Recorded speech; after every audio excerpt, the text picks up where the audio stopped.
What is going on, everybody? Welcome into the final four of my Deep Dive Power Rankings series. Today, we'll be previewing the 2024 Philadelphia Eagles, a team that last year had probably the weirdest season of any team in the league, an 11-2 start that didn't even really feel right as they were winning football games, but they were fresh off of wins against the Bills, the Cowboys, the Chiefs, and then went on to have one of the more memorable just locker room collapses that I can remember, finishing 2-6, including a loss against the Bucs in the playoffs where this team was unrecognizable. And the vibes were off, and it was just hard to really explain what was going on in Philadelphia. One thing was certain: the two coordinators that they had handpicked to replace a pair of now head coaches that were their coordinators for that team that went to the Super Bowl in the 2022-2023 season, both Shane Steichen and Jonathan Gannon on both sides of the ball there. The two coordinators they picked in Brian Johnson and Sean Desai were probably a little bit over their head, and this team could not make adjustments, could not course correct once they started losing games, and frankly, I think they lost the locker room a little bit. Yet, here we are heading into 2024. I have the Eagles ranked 4th, and I'm not the only one high on this team. They are 5th in overall Super Bowl odds. Their over-under is as high as anybody's, and they are heavy favorites to win the NFC East. So nobody is slowing down on this Eagles train where we know this roster is incredible. But today we're going to talk about kind of if and how they've made the right adjustments to get over what happened internally last year and ultimately accomplish the goal of winning the Super Bowl this year. I do think that is the primary objective still for the Eagles here, despite how last season ended. And they actually kick off our final tier of teams in this series here of Super Bowl or bust expectations for these teams. So a lot to talk about here today to see if they can go that far. But first off, please do take a second to hit that like button if you enjoy this video or have been enjoying this series. It takes just a second. It's a free and easy way to really support my channel. And make sure you subscribe so you don't miss the remaining 3 deep dives throughout this week and the beginning of my regular season content as well. On top of my full official record predictions, award predictions, Super Bowl winner predictions, all that stuff. I will have my full predictions show at some point here before the Thursday night opener between the Chiefs and the Ravens. But let's go ahead and get into this Eagles deep dive. As always, taking a look at their offseason, and we've already alluded to some much needed changes with the coaching staff, and I do have this as upgraded for sure. Brian Johnson, Sean Desai, neither of these guys did a good job on either side of the ball, but they bring in Kellen Moore, who frankly was only available because the Chargers had the Harbaugh regime come in. Chargers fans might tell you differently, but as we all know, the offensive coordinator is the first scapegoat when any team's expectations go awry. I think Kellen Moore has proved to be a very good offensive coordinator, especially in Dallas, but even for the Chargers last year, it was a weird season. I didn't watch the Chargers and say, oh my God, their play calling is a disaster. No, I think this was a good hire. We'll talk more about Kellen Moore and Vic Fangio here when we get to the coaching breakdown. Vic's a little more self-explanatory, but needless to say, he's a bit more proven in the league than Sean Desai was. So upgraded for the overall coaching staff for sure. At quarterback, I will say slightly upgraded. I haven't done this a ton, and I certainly haven't been the biggest Jalen Hurts apologist. So if anybody says this is making excuses for him, I'm probably one of the last guys that would make excuses for Jalen Hurts. I was kind of pushing back on his hype heading into last season. But if we're being real about this, he played hurt last year. He looked slow as hell. His legs are a big part of his game, and the full assumption here is he will be back to his old mobile self. And a mobile Jalen Hurts is a lot better than the version of Jalen Hurts that we watched last year. So I haven't really done this series yet and say it's some version of an upgrade, getting a guy back healthy, even if he didn't miss snaps. But I am going to do that with the quarterback room in Philadelphia. I expect Jalen Hurts to play better than he did last year. And then they're flipping backups as well. Even that alone, I actually like going to get Kenny Pickett, and they're moving on from Marcus Mariota. I'm not going to sit here and say Kenny Pickett was incredible in Pittsburgh, but I definitely think they could have done more to support their first-round pick from a couple years ago. So slightly upgraded at quarterback, if that makes sense, how I kind of broke that down. But then at running back, massively upgraded. I'm not the biggest DeAndre Swift fan. I think he got the bare minimum of his opportunities in this, probably the most running back friendly environment in the league. We saw what happened before and after Miles Sanders left in free agency to the Panthers. But they go out and get Saquon Barkley. I'm excited to talk about him once we get to the roster breakdown, man. What a difference it's going to be for him going from those Giants teams to this Eagles environment. And a 4th-round pick in Will Shipley out of Clemson. So massively upgraded with the running back room. At tight end, really no change there, staying neutral. But then at wide receiver, I'm sure there's going to be some Eagles fans that are excited about the acquisition of Jahan Dotson, and I've even defended Jahan Dotson, but really for the same reason that losing Olamide Zaccheaus is not a big deal for the Eagles, I don't think adding Jahan Dotson is that big of a deal for the Eagles. The reality is there's just too many mouths to feed in Philadelphia, and even if I like Jahan Dotson as a player and he provides some good depth, I'm not going to act like he's going to come in and like supercharge this offense in a way that they needed. So I do say slightly upgraded. Dotson is a better player than Zaccheaus, but I think Zaccheaus is a better player than they allowed him to be as a guy that just didn't see the ball, if that makes sense. So again, slightly upgraded there. And they also do shuffle the deck a little bit further down the depth chart. Julio Jones no longer back with this team, and Johnny Wilson, a 6th-round pick out of Florida State, is brought in here. But then at offensive line, obvious downgrades here, right? Jason Kelce retires, played 97% of this team snaps at center last year. They do have their heir apparent, Cam Jurgens, prepared to step in there at center, but that does open up a hole at guard where Jurgens played, and they're hoping Mekhi Becton at 6'7", 360 pounds can do that for them. Either way you slice it, I don't think they're quite going to get what Jason Kelce gave them.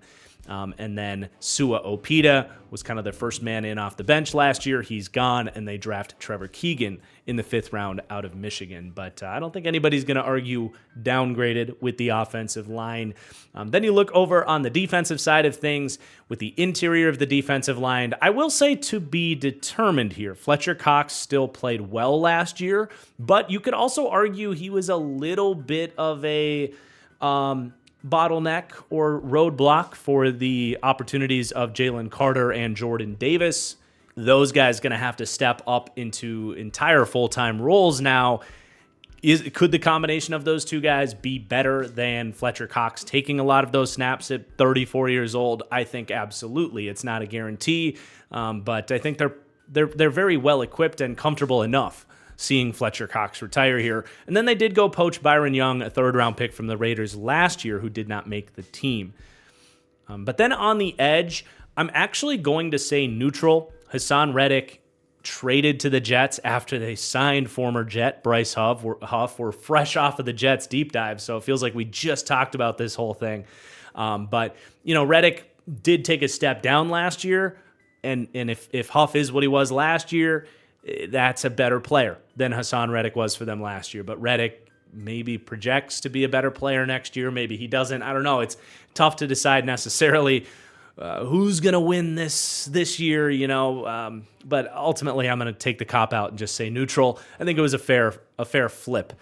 The Eagles want a little more youth there, and the Jets wanted more of a win now look at it. They also spent a 3rd-round pick on the developmental Jalix Hunt, who I don't expect to play too much this year. A lot of movement at linebacker. This was a big problem for this team last year, but I don't know that they necessarily upgraded it really at all. I'm leaving this as neutral, as Zach Cunningham and Nicholas Moreau, a pair of veterans, are out the door. They bring in the very overrated Devin White off of his, Pro Bowl votes and Super Bowl appearance on that Bucs team. They also signed Zach Bond. I'm excited to talk about him in the linebacker breakdown, potentially an underrated addition there. Might be starting for this team. And then they go with the legacy pick, Jeremiah Trotter Jr. out of Clemson after his dad played linebacker for this Eagles team many years ago.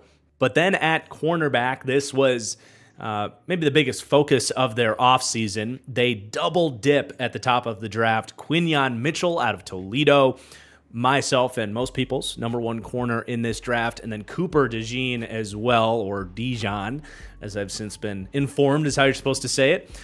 But a pair of major additions there. And then Isaiah Rodgers as well. They kind of took a flyer on him after the gambling suspension, and here he is. Howie Roseman kind of at it again. And then all they really lost here was Bradley Roby, who was a veteran Band-Aid for them, played 30% of their snaps. And technically, James Bradbury, a loss for the corner room. He's going to switch over and play safety, but, kind of an addition by subtraction type of move there for the corner room at least. He's switching to safety for a reason, I'll say that. He was, a bit of a tough watch last year. You could argue this group is massively upgraded. They certainly have the potential to get that, purple-coated deal like we did with Saquon in the running back room. But, unproven talent there with a pair of rookies, and Rodgers hasn't played for a year. So just going upgraded, but, definitely some major additions there. And then at safety, Kevin Byard, who they acquired mid-season, they let him go. They actually released him and elected to pay basically C.J. Gardner-Johnson instead.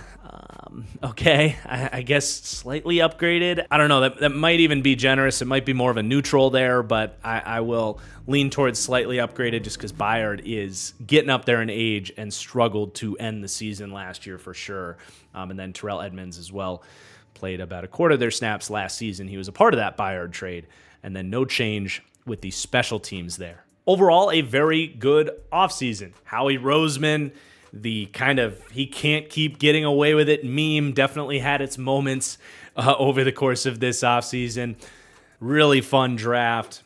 Still continue to make other additions to this team as well. And their major losses, Fletcher Cox and Jason Kelsey are positions that they have kind of prepared for with big draft investments that, even if there's some unprovenness getting added at center and defensive tackle, they feel pretty good about the talents that they have in place there. So I do think it was a good overall offseason. And then, of course, the coaching additions, probably the biggest thing to reflect upon for this team's offseason.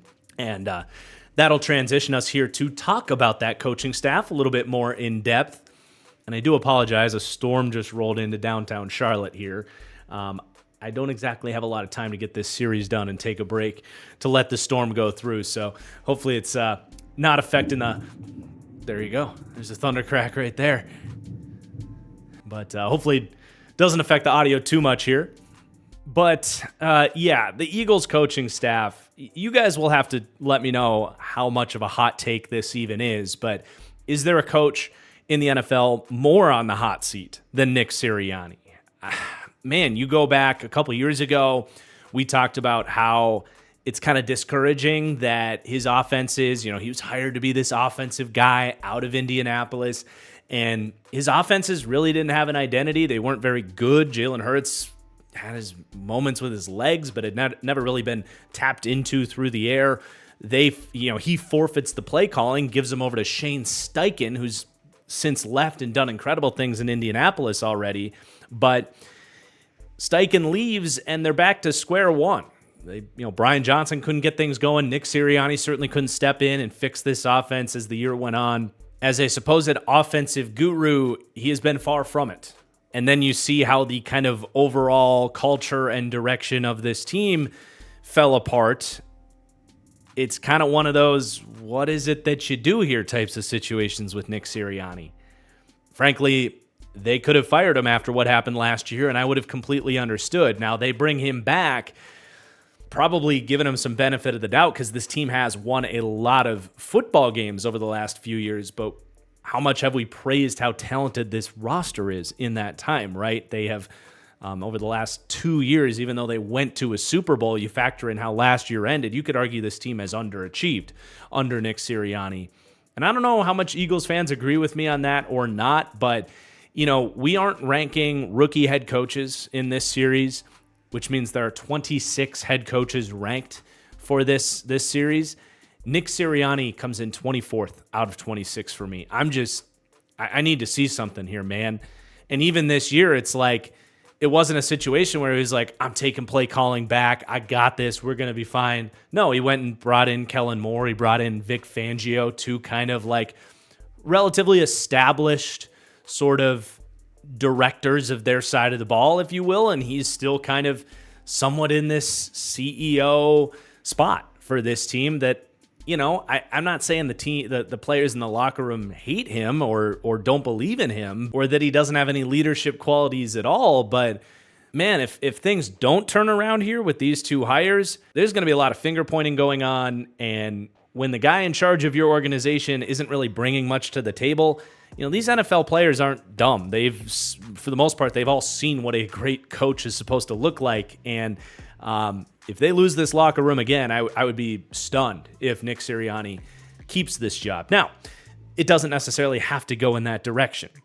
These two hires are pretty fantastic. So let's start with Kellen Moore, who I do like. I think he became a scapegoat in Dallas. They were looking for somebody to blame, and pretty much overnight, Dallas let him know they weren't going to bring him back, and the Chargers hired him like the next morning because he's very qualified. He's had some really incredible offenses in Dallas. And for the Chargers last year, I do think it was at least an upgrade for the Chargers in terms of offensive play calling. Overall, he's still very young. He's 37 years old. I think he's definitely still like coming into his own as a coach, a play caller, and kind of a head coach candidate, as he's really been viewed as something like that over the last couple of years. And I think some of that youth and inexperience does still show up at times, whether it's a questionable play call every, once a month, or some game flow questions, game management questions. Like, I'm not going to sit here and act like Kellen Moore has been perfect. But overall, I do think he's just very, very solid and still getting better at this. So I have him ranked out like very solid. Again, 15th to 19th for pass game coaching, 19th to 21st for run game coaching, which is probably miles ahead of where they were with Brian Johnson last year in reality. And I do still have the up arrow on Kellen Moore. I really think, if I had to bet on, I know it's negative about Nick Sirianni, but like I said, I do like these hires. And if I had to bet on, does this get back on track and go in the right direction, I think Kellen Moore is a good enough offensive coordinator to do that. And this just might be the perfect timing for Kellen Moore to come in. Now his third opportunity, but with a lot of experience, to come in with potentially the best offensive roster in football and really get this thing going. And then what for the Eagles?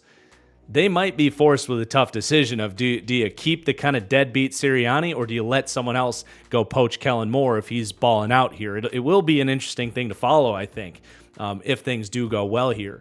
Now, as far as what his scheme looks like, he very much comes from that pro-style background under Scott Linehan in Detroit and then under Mike McCarthy in Dallas. And that definitely shines through. Like, it is kind of a modernized pro-style offense. You just don't see a lot of like heavy under center offenses in the league right now, especially like Kellen Moore and his offenses. They'll actually like do drop back pass game stuff from under center. That's just very, very rare.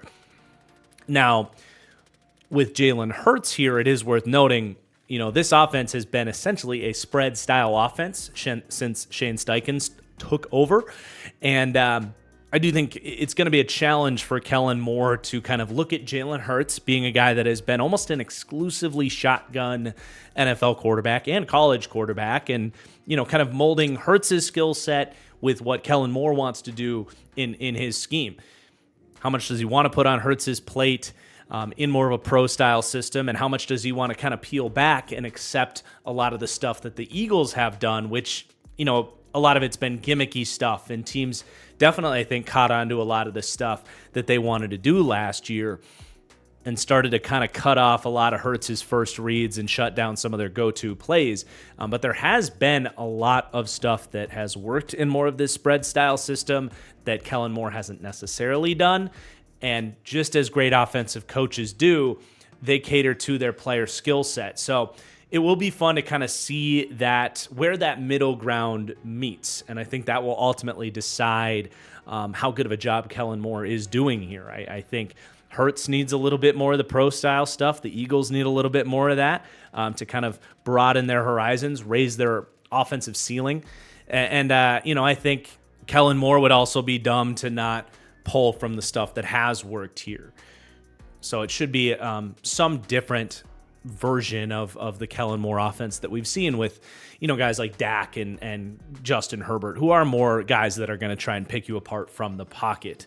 And that ties into the run game as well. It's been a lot of under center runs with Kellen Moore, whereas the Eagles have been almost exclusively a shotgun run game. So can just retweet everything I just said about finding that balance there. I'm really intrigued, man. I think it's a good opportunity for both parties here for the Eagles to get a guy that I think is a very qualified offensive coordinator in Kellen Moore, and a great opportunity for Kellen Moore, who's been, trying to climb that ladder, but the last couple of stops just haven't quite been the perfect fit for him. But let's talk about the defensive coordinator. Much more of kind of an established old head here, very different than Kellen Moore, but similar in the sense that, you feel much better about this coordinator, Vic Fangio, than you did probably with Sean Desai last year. And the thing is, Vic was here in the building in 2022 in Jonathan Gannon's ear, and the Eagles have very much been basically running Vic Fangio's defense now for the better part of 3 years. That sort of quarters heavy, cover six heavy, split safety defense where they want to play that top down, kind of put a blanket over the offense, 4-2 style defense that is kind of the Vic Fangio staple. And I really just encourage you guys to watch my video on Vic Fangio's defenses from a couple years ago. I'm really proud of it. I rewatched it today, getting ready for this Eagles deep dive, and I just genuinely think it is the best sort of overall thought out take that I've had for the NFL at large. What his system is, why so many coordinators have failed to run it in the NFL, and almost all of those coordinators that we highlighted in that video have since been fired, Sean Desai being one of them, and what Vic does that allows his system to still work. But I will give you the kind of Spark Notes version here. So the kind of main idea here is, play two-shell defenses, don't give up big plays, force teams to kind of nickel and dime you, run the ball on you against lighter boxes.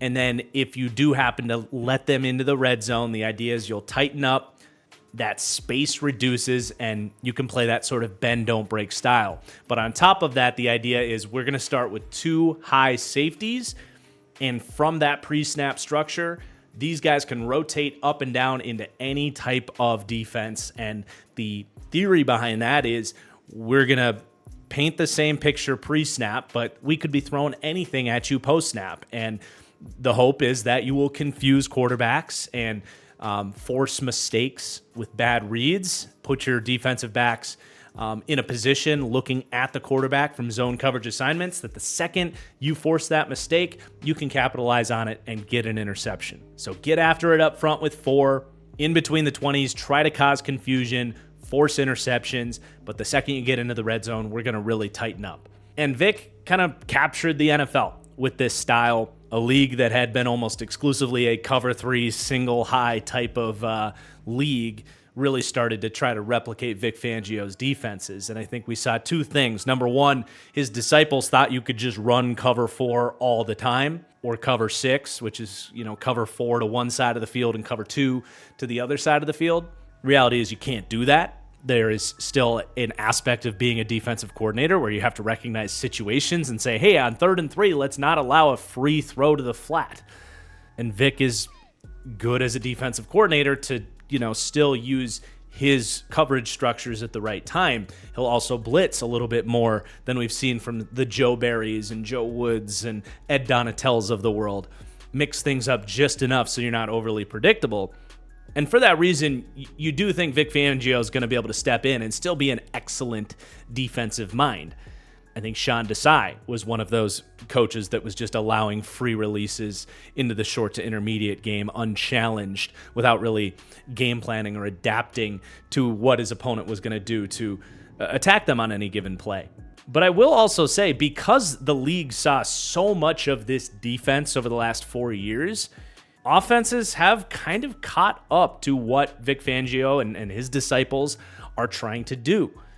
We've seen these headhunting quarterbacks like Patrick Mahomes, Josh Allen, among others, get much better at nickel and diming you, recognizing those split safety defenses post-snap, not making those mistakes that Fangio is preying on. And we've seen the evolution of the run game. If teams are going to live in 4-2 and play too high, have these light boxes, offenses are saying, well, fine, we'll run into that. And over the last couple of years, it's not a coincidence that yards per attempt are as high as they've been in about 3 or 4 decades. So what I'm getting at here is, while I like Vic Fangio, and I think if you're going to run this system, there's nobody better to have run it than the Godfather himself in Vic Fangio. But I do think even Vic can have his deficiencies within this defensive structure. I think we saw that in Miami. That defense definitely didn't have the same teeth that they had kind of from the Brian Flores defense. Even after Flores left for a year, they ran the same system. And we've seen numerous teams around the league say enough of this kind of bend, don't break, soft, squishy style of defense. And essentially what I'm saying is, I just don't necessarily place Vic Fangio in that kind of God tier defensive coordinator status. He does still grade out very nicely for me, 7th to 16th, so very much top half of the league for pass defense coaching. But you will notice bottom half for run defense coaching in that cluster of, okay, solid B- graded teams, 18th to 30th for run defense coaching. I think it's a good hire, man. I really do. I just, do I think he's going to come in and raise this defense to be some elite unit? Maybe not necessarily, but he should be a stabilizing force to essentially run the same defense they've been trying to run much better after having Sean Desai here. So there's your Eagles coaching staff. Should be very interesting to monitor. Basically, Nick Sirianni placing his job security in the hands of these two coordinators, really. But I do think, with it being his job to pick the right coordinators, I don't know if he could have done too much better with who was available to him. So, if nothing else, it shouldn't be where they were last year, where they basically had two guys that were in over their head, running both sides of the ball. But next up, we are going to start breaking down this roster, ranking each position group, how they stack up against the rest of the league. But first off, we are here, you guys. Week 1 of the NFL season is upon us, and Underdog Fantasy is here to make it as exciting as possible for all of you. Their pick'em contests are the best way to raise the stakes of every football game, keep you glued to the seat, whether it's a garbage matchup on Monday Night Football or a premium one like Thursday night Chiefs versus Ravens.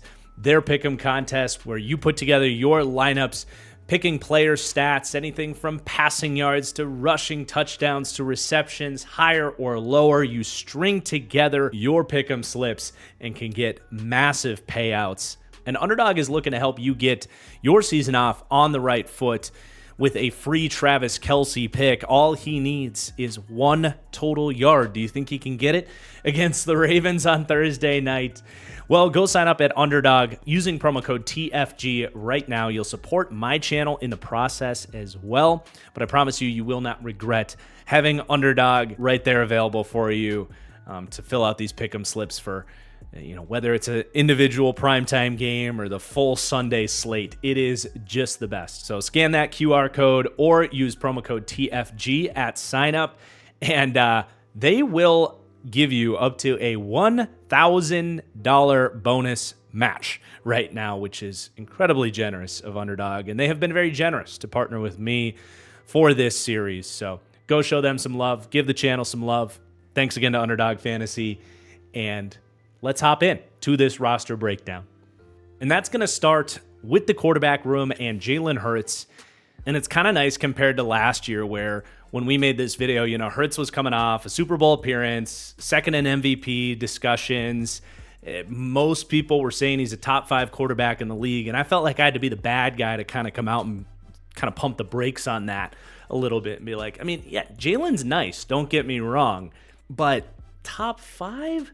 Like, I just can't get there, man. Like, let's see what another year looks like for Hurts. Like, man, in 2022, he had the job on easy mode. The best offensive line in the league, a top 3 group of weapons, an incredible play caller in Shane Steichen. Like, let's see what happens when at least one of those things falls off, and the play calling fell off last year. And, we did see a diminished version of Jalen Hurts. And I think people did watch Hurts and kind of, I think that the consensus view on Hurts is much closer to where I've been on with him at this point. So I don't feel like I have to be this big Jalen Hurts hater and can just kind of have a more honest conversation without having to defend myself too much here. So I have Jalen Hurts now as the 14th best quarterback in the league. He came in a little bit higher last year, but I think a lot of young guys have kind of passed him up. Jordan Love, CJ Stroud, to name a couple. And I think where I'm at with Hurts, where I've kind of been at with Hurts, and where the kind of general consensus on him has now reached is like, okay, this is a quarterback that's not really going to, pick you apart from the pocket with his arm. It's not that he has bad processing and decision-making, but it's probably somewhere from 10 to 20. There are definitely times where he's a little first ready or doesn't necessarily see it and throw it with anticipation, and certainly not a guy that is going to consistently get to his second read on the play, snap that head around, go 1 to 2 to 3 in the way that, the game's best passers do. And certainly with Jalen Hurts, a big problem with him is his ability to beat the blitz. It's been an issue for him, and in that playoff game against the Bucs, Todd Bowles borderline embarrassed Jalen Hurts' ability to recognize and attack the blitz. Put on a clinic on how to beat Jalen Hurts right now. Now, I don't think the offensive coordinators did him any favors. They just threw him out there and empty and said, go beat the blitz. It's not all on Jalen. It's partially on Jalen there, but that has, in other matchups as well, been an issue for Jalen Hurts. And another thing on Jalen that I've brought up that I still think is a slight deficiency in his game is his overall pocket presence. You do see him bail out of clean pockets at times. You just do leave a lot of meat on the bones of plays, and part of that ties into his sort of inability to just kind of sit in the pocket, get to the second progression on the play, again, beat you as a pocket passer. A lack of pocket presence does hurt him at times. You do see him straight up bail out of clean pockets more than you'd like, which is going to tie right back into what we said about, being able to get to that second progression on the play where he will leave meat on the bones of passing plays where there are open wide receivers that he's just electing, not to sit in the pocket and go find. But beyond that, like his just kind of natural feel for the pocket, that sort of eye in the back of his head, that preternatural feel for that space inside the pocket to manage the rush, mitigate pressure, step up when you need to, but also know when it is appropriate to get out of the pocket, knowing how and when to use his feet to extend plays. Not to say there aren't times where he eludes a sack and does great stuff with his feet. Not to say there aren't times where he will trust the protection and stay in there and, take advantage of that amazing pass protection he has and drop dimes down the field. It's not to say it's never there, but there are just inconsistent moments with how he decides to use his feet as a passer. And the last thing I want to bring up here is something I've said before, and I've made this point, and I've had Eagles fans be like, yes, why doesn't Jalen do that? And it's something that like the elite improvisers do. Mahomes, Josh Allen, Lamar Jackson. It's kind of a nitpicky thing, but I think it's appropriate when you're talking about Jalen Hurts not being this amazing passer, but someone that does have great great athleticism and great improvisational skills. If he's going to compensate for being, a non-elite passer basically, and still find a way to be a great quarterback, those improvisational abilities I do think have to be elite. And what I'm talking about here with what he's not doing is when he's rolling out, Jalen Hurts kind of has a steady trot towards the sideline. He'll keep his eyes downfield. If someone comes open, he'll throw it. If they don't, he'll scramble, which is fine. But what these elite scramblers are able to do is as they break out of the pocket, they'll take a split second to look back at who's pursuing them. And if there's no one pursuing them, they can either stop, go back, reset inside the pocket, slow down their trot towards the sideline to buy even more time. Or if they look and it's 300-pound defensive tackle chasing them, they'll say, hey, I'm Lamar Jackson. I'm Josh Allen. I'm Patrick Mahomes. I'm Jalen Hurts is what we're looking for to say, you know what? I can set this guy up. I can make a miss. I can outrun him, get back into the middle of the field and buy even more time in this critical 3rd and 11 in this playoff game or whatever the moment might be. Again, it's nitpicky, but I do think relevant if you want to, think about Jalen Hurts in the framework of a top 5 to 8 quarterback and what that version of Jalen Hurts might look like someday. But none of this is to say he isn't a good passer. Like, he is a good passing quarterback. I don't want that to get lost here. And the other thing is Jalen Hurts can still get better, right? I do want to give him credit, even though I question if his processing and decision-making is that of a top 10 quarterback in the league. He has really established himself as someone that will consistently play on time, hit that first read within the structure of the offense. He has consistently gotten that time to throw down throughout his career. I think that's really impressive. And he's really good at executing the structure of the offense when it's there, but also really good at not forcing it when it isn't. That does matter. He does take very good care of the football, and some quarterbacks trust the offense a little bit too much at times and will just kind of predetermine that read and throw it no matter what. Hurts will show restraint when the defense has the right call and takes away that first read. But again, what happens next is where Hurts can leave some to be desired, whether that's not settling in to find the second read, bailing out of a clean pocket, or leaving just a little bit of meat on the bones of some plays beyond that first read. And you also got to at least mention how freaking accurate Jalen Hurts is and has become. So, like, overall, the quarterback he's evolved from compared to what he was, at Alabama, then at Oklahoma as a rookie, then into year 2, into year 3. This dude has really gotten better every single year other than last year. And I'm very curious to see now with Kellen Moore, theoretically, as we talked about, bringing in a little bit more of a pro-style offense, could that be the next evolution of Jalen Hurts' game? To have a little bit more of that Dak Prescott, Justin Herbert ability to snap that head from 1 to 2 a little bit quicker, to look like a little bit more of a surgeon from the pocket.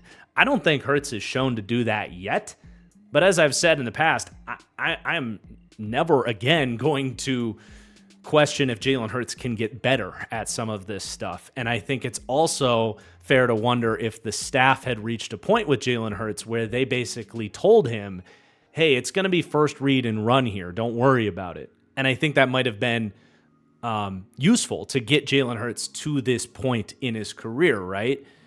Give him a really good structure, great pass protection, great receivers, optimize how often that first read is going to be there. And then, hey, if we get into scramble drill and he's got great athleticism, he can more often than not make something happen on, beyond that first read anyway. But I do think there's a cap to that. So now is this the first time that the staff is really asking him to sit in the pocket and pick teams apart a little bit more? And is that going to be good for Jalen Hurts, or was it better to have the old setup with a bit of a first read and run approach? I think we'll find out, but I am going to give him the benefit that he can get better, and I do put the up arrow on him.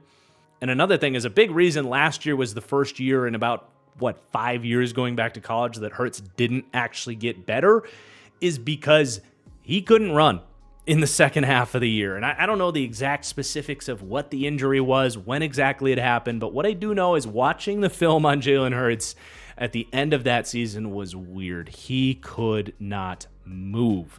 And that is obviously a big part of his game, not just as a passer because of that sort of first read and run general philosophy that he's had to this point in his career, But as you discussed, Jalen Hurts, the impact that he brings to the offense through the run game is remarkable. And that was almost entirely taken away last year.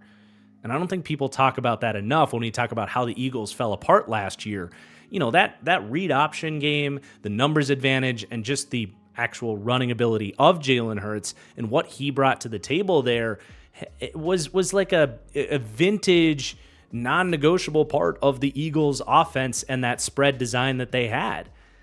And it was completely ripped out from underneath them mid-season. And I think, you know, they failed to adjust to it before they even really realized what was happening, because, you know, he was playing, and I don't even really remember them, like, you know, making him questionable or debating if he should be playing too much.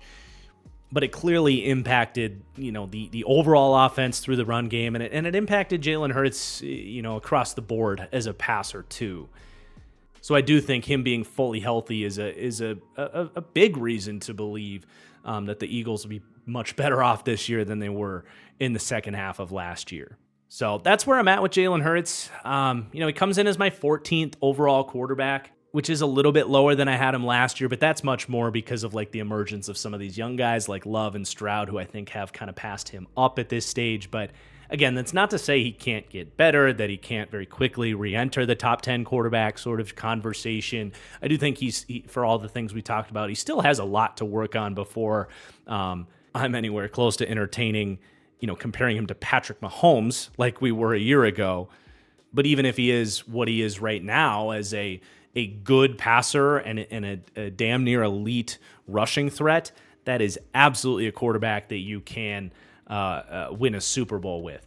And I'm not one of these guys that says, you know, Jalen Hurts isn't the future and they can't win with him, you know, far from it. As far as the backup room is concerned, I like the Kenny Pickett trade. I think this is a really friendly environment for a quarterback. And if Hurts were to get banged up and you want to rest him, unlike what they did last year and kind of had him play through injury. You know, I think Kenny Pickett, if he got 2 starts for this Eagles team, could kind of rekindle some things rather quickly here. Never going to be a great quarterback, but I do think he can at least get into that kind of like bridge starter territory where a team, you know, goes and signs him on a 2-year deal as they look for their future, and he kind of keeps their team afloat. I could absolutely see that with Kenny Pickett, and I could see him having some good games on this Eagles team to help them win some football games when they need it. So I do like the you know, going to get him for basically nothing, I think was smart. This was not like the Cardinals going to get Desmond Ridder. Pickett's a much better player than that. And you got Tanner McKee. I caught a little bit of the preseason. He was kind of throwing dimes. That's what he did at Stanford. He's a true pocket passer, but he's got a good arm. Still young. It's a kind of a fun QB trio that they have here. 3 very different quarterbacks. But let's move on and talk about the weapons here. And we mentioned Jalen Hurts has basically gotten the opportunity to play the quarterback position on easy mode over the last, 2 years or so. And this group of weapons is Exhibit A for why I feel we can say that. And that, of course, starts with A.J. Brown, who has absolutely, in my mind, entered the top tier of weapons in the NFL, even if he isn't quite as good as Tyreek Hill and Justin Jefferson. He is an absolute monster, and I would say probably the 4th best wide receiver in the NFL. But a guy his size just really shouldn't be able to move the way he does. That's the biggest thing with me on A.J. Brown. He's actually, over the last couple of years, I think really shown to be a pretty good route runner. He really can snap off corners at the top of his routes. He has some subtlety to win on double moves. And it's not just kind of the foot speed and the change of direction that show up in his routes, but he's just faster than anyone at his size should be. His ability to kind of get into the middle of the field, his speed to get into the middle of the field on these deep digs that are just a signature part of his game is a rarity for any wide receiver, let alone a guy with this size that can basically brush off safeties trying to crash down on him to win those tough catches over the middle. This obviously makes him an absolute handful to get down after the catch as well. And perhaps the best part of A.J. Brown is just his ability to go moss dudes. He might be number 1 in the league right now in terms of I might not be open, but just throw it up there and I'm going to make some crazy shit happen, even if there's two people on me at times. And Jalen Hurts certainly will take advantage of that. There are some F it AJ's down there somewhere throws that result in huge chunk plays for the Eagles. He's insane. And really the only thing to bring up is he did fall off in the second half of the year last year. He really was on kind of like an offensive player of the year type of pace.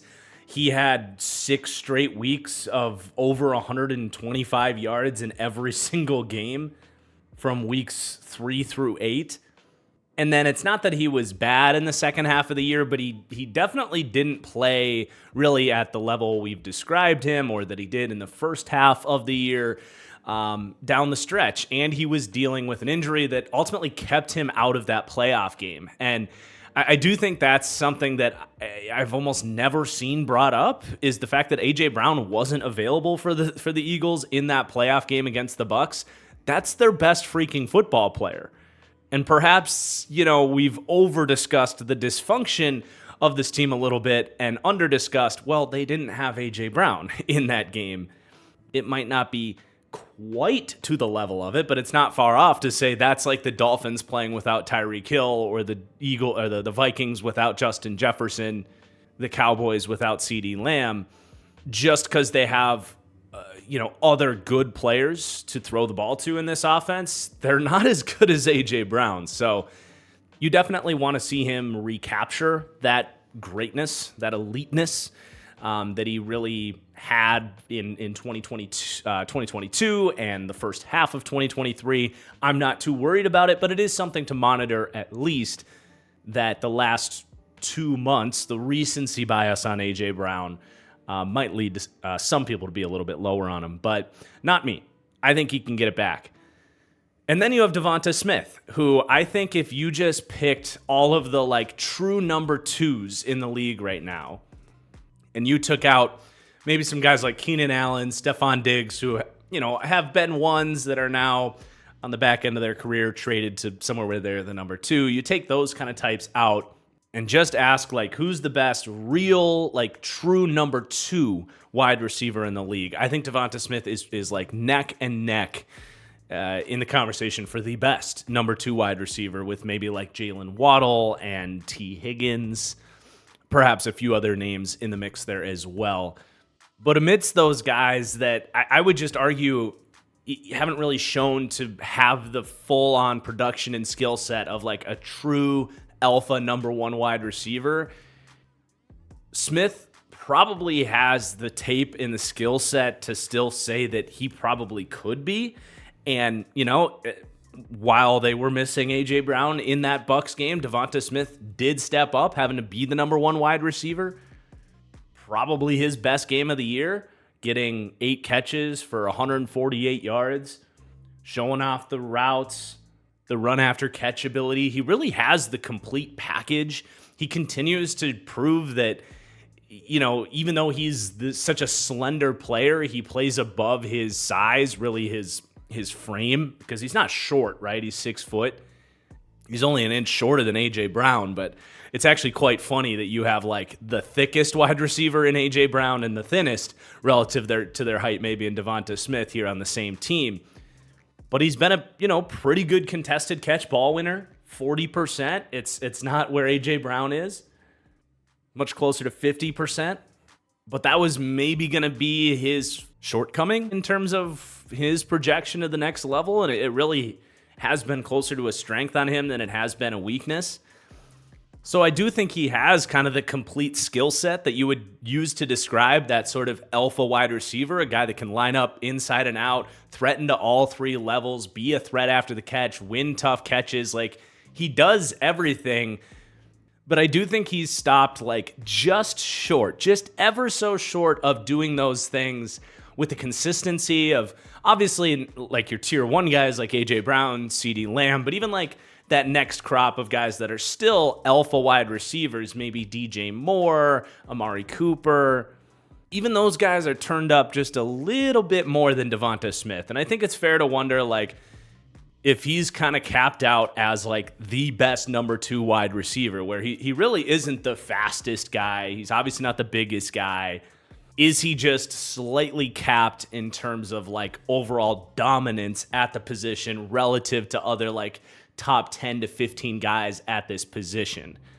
I think it's fair to debate that or question that, but here in Philadelphia, he can just be the best number 2 wide receiver in the league, and that's perfectly fine.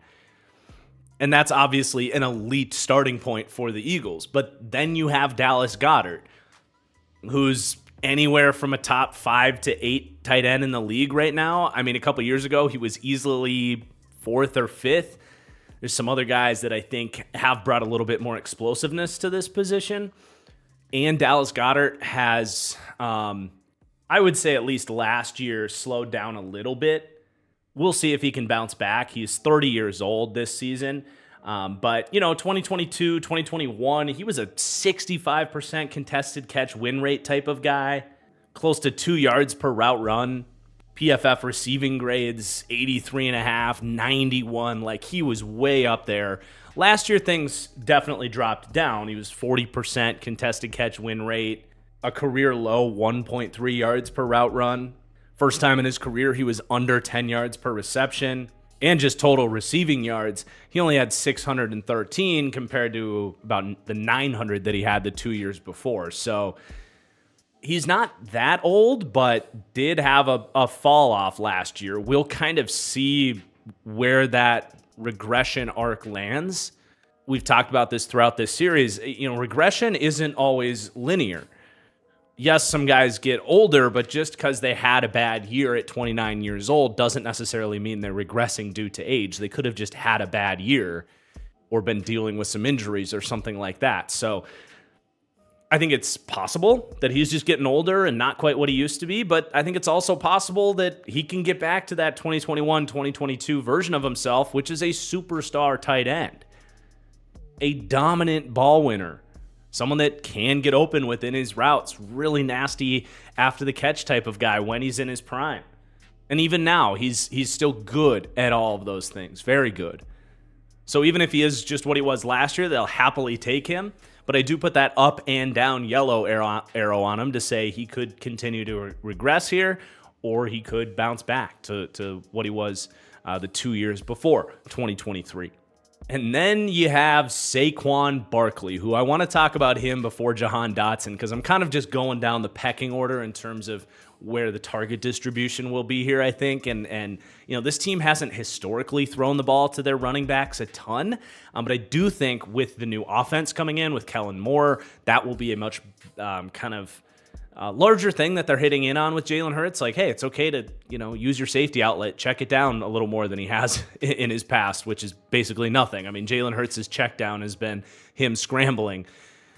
We'll see how much that changes, but even as a screen threat, someone that is a part of their passing progressions, someone that they could have come out in empty and run routes as a wide receiver, like Saquon Barkley is genuinely one of the best overall receiving backs in the NFL. Really, the only holdup on him is he does drop the ball a lot. He's had 17 drops over the last 3 years, puts him at about 10%. You got to ding him for that. But if he can hit the jugs machine, clean that up a little bit, you are talking about him kind of basically emerge. Like, there's no clear number 2 best receiving back in the league, I don't think, after Christian McCaffrey. Could Saquon be that if they use him more and he cleans up the drops? I think absolutely. So we'll talk more about him as a runner for sure, but he is an exciting addition to the passing game as well. And then they didn't need to do this, but because it's Howie Roseman, he saw some value sitting out there and says, let's go bring in Jahan Dotson for a 3rd round pick. And I don't have any huge takes on this acquisition, actually. In Washington, I put the up arrow on him. We talked about him a long time ago. They were the first team we did in this series. Interesting to have an interdivision trade here. We'll see how that plays out. But in Washington, I had the up arrow on him because the opportunity for him to kind of get that confidence back and like really reemerge as like a really good number 2 type of wide receiver, I think that opportunity was there in Washington. Here, I don't. I don't think the opportunity for him to get better is really here, at least in terms of production and climbing the charts in terms of how we view these wide receivers. Now, of course, he can clean up his drop issues that plagued him last year, and hopefully a new environment, a more winning culture can kind of let him shake off, really whatever was dragging him down. I think he just kind of got in his head last year, and it showed. Like, he just didn't look like he was playing with a lot of confidence for a guy that had really good ball skills at Penn State. But the reason I just don't think there's a whole lot of an opportunity for him to impress us here is, we just described it like there's 4 other guys, there's 4 other mouths to feed here. And we saw this with Olamide Zaccheaus last year. And he faded off into irrelevancy because of the spot he landed in last year, not seeing any targets. But Zaccheaus coming to this team last year was like a capable kind of maybe wide receiver 4 type, but definitely made sense as someone that can kind of, win from the slot, do some stuff vertically, kind of contribute as a bit of a forgotten man on this team. And I wasn't able to pull targets per snap from the PFF database last year. It might be out there somewhere, so I can't confirm that he was dead last. But I will tell you that he played 510 snaps last year and got 19 targets. And I don't think he was truly bad out there. There was nothing about the film that said, oh, he just can't get open. He had 169 yards and 2 touchdowns. That was good for 15 yards per reception on 11 catches for those 19 targets. And I've kind of made this point too, like when Eagles fans were saying they should draft Jackson Smith and Jigba, I was like, why? He's not going to see the football. And I think that played out with Zaccheaus last year, and we'll see how that ages with Jahan Dotson. But you could argue, well, he's a more talented player than Zaccheaus. They'll find a way to get him the ball. But why? All that's doing is taking targets away from A.J. Brown, Devonta Smith, Dallas Goedert, and Saquon Barkley. He's there as a third progression / scramble drill option for Jalen Hurts. And as we said, Jalen Hurts doesn't really get to the third progression in his play. So he's a really nice player to have as a wide receiver 3. And if Devonta Smith were to get hurt, I do think Jahan Dotson can run the same routes, be used the same way, and then be given the opportunity to kind of reemerge as a capable number 2 wide receiver. He's a talented player to have in the building. I certainly was not done with Jahan Dotson as the Commanders were, but a 3rd-round pick to go get him is not nothing. And from the Eagles' perspective, you get a cheap 2-year deal for a 3rd-round pick. Like, are you for sure going to get a better player in the 3rd round? Probably not. You can, but it's no guarantee. And they needed a guy to kind of fill out the depth, make them a little bit more bulletproof to injuries and stuff. So I understand the move, but I really don't have any hype for Jahan Dotson here. But then you really just get into your true depth. Let's talk about the wide receivers here. Johnny Wilson, no way this guy should have fallen to the 6th round. 4th round, sure, but he brings such a unique skill set. He's so worth just finding out if this can work at the NFL level. 6'7", 230 pounds, but he actually moves. And I wish I could show you the film on Johnny Wilson. For some reason, they're copywriting that stuff now, but you can find it if you go back to my wide receiver rankings. He made my top 15 wide receivers for this draft. I really liked him, man, and obviously they didn't quite feel like he was ready when they go and get Jahan Dotson. But I wouldn't be surprised if as the year goes on, they kind of find different packages to get him going. I like him as a big slot. I think he's a really unique matchup problem. And I think he can win outside as well. And hell, if A.J. Brown were to miss some games, I don't think Johnny Wilson, basically can't get open deep or work as an X wide receiver in the league either. He was very good at that at Florida State. He just, his drawbacks really were drops. He's got to hit the jugs machine.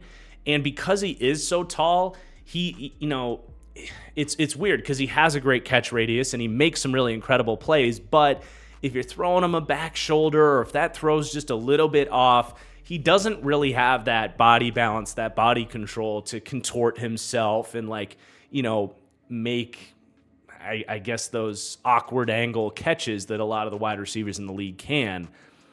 So you got to kind of pin it on him to take advantage of his size. But I don't know, man. I couldn't believe the league let the Eagles get him in the 6th round. And it's just like, he could be nothing. And it is what it is. He's a 6th round pick, right? But he could be a legitimate steal as well. So excited to see what he can be kind of down the road. Probably not much this year, though.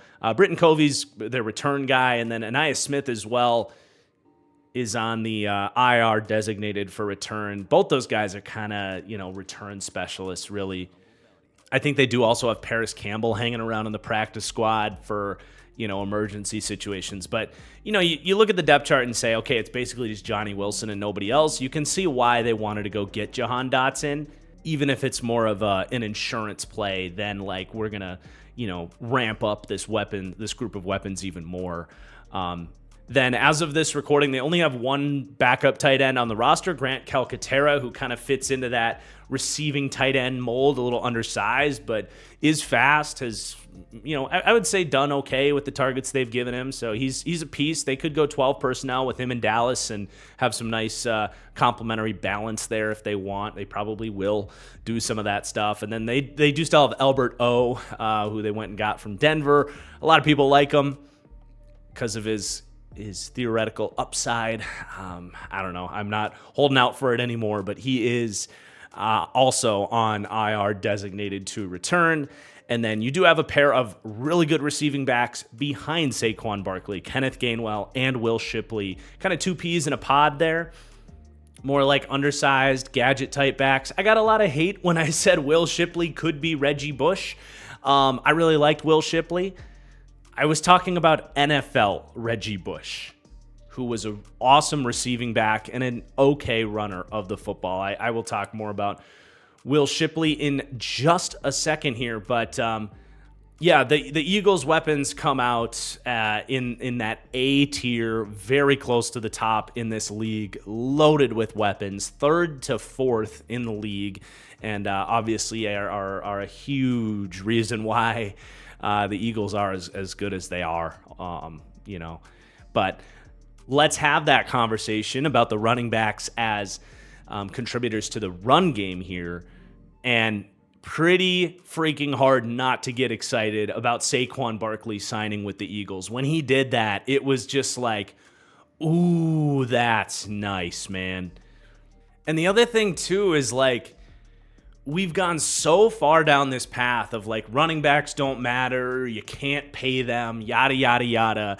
Yet, meanwhile, we're seeing solid guards, number 3 wide receivers, average tight ends getting 10, 11, 12 million dollars. I mean, the Giants basically went with John Runyon over Saquon Barkley. And Howie Roseman, who has historically kind of shopped in the bargain bin at running back, said, you know what? Saquon Barkley at $13 million is absolutely a value. Just to kind of go through some guys, Gabe Davis makes $13 million. Darnell Mooney, Alan Lazard, that's a different conversation. All right around what Saquon got. At tight end, Cole Kmet makes $12.5 million.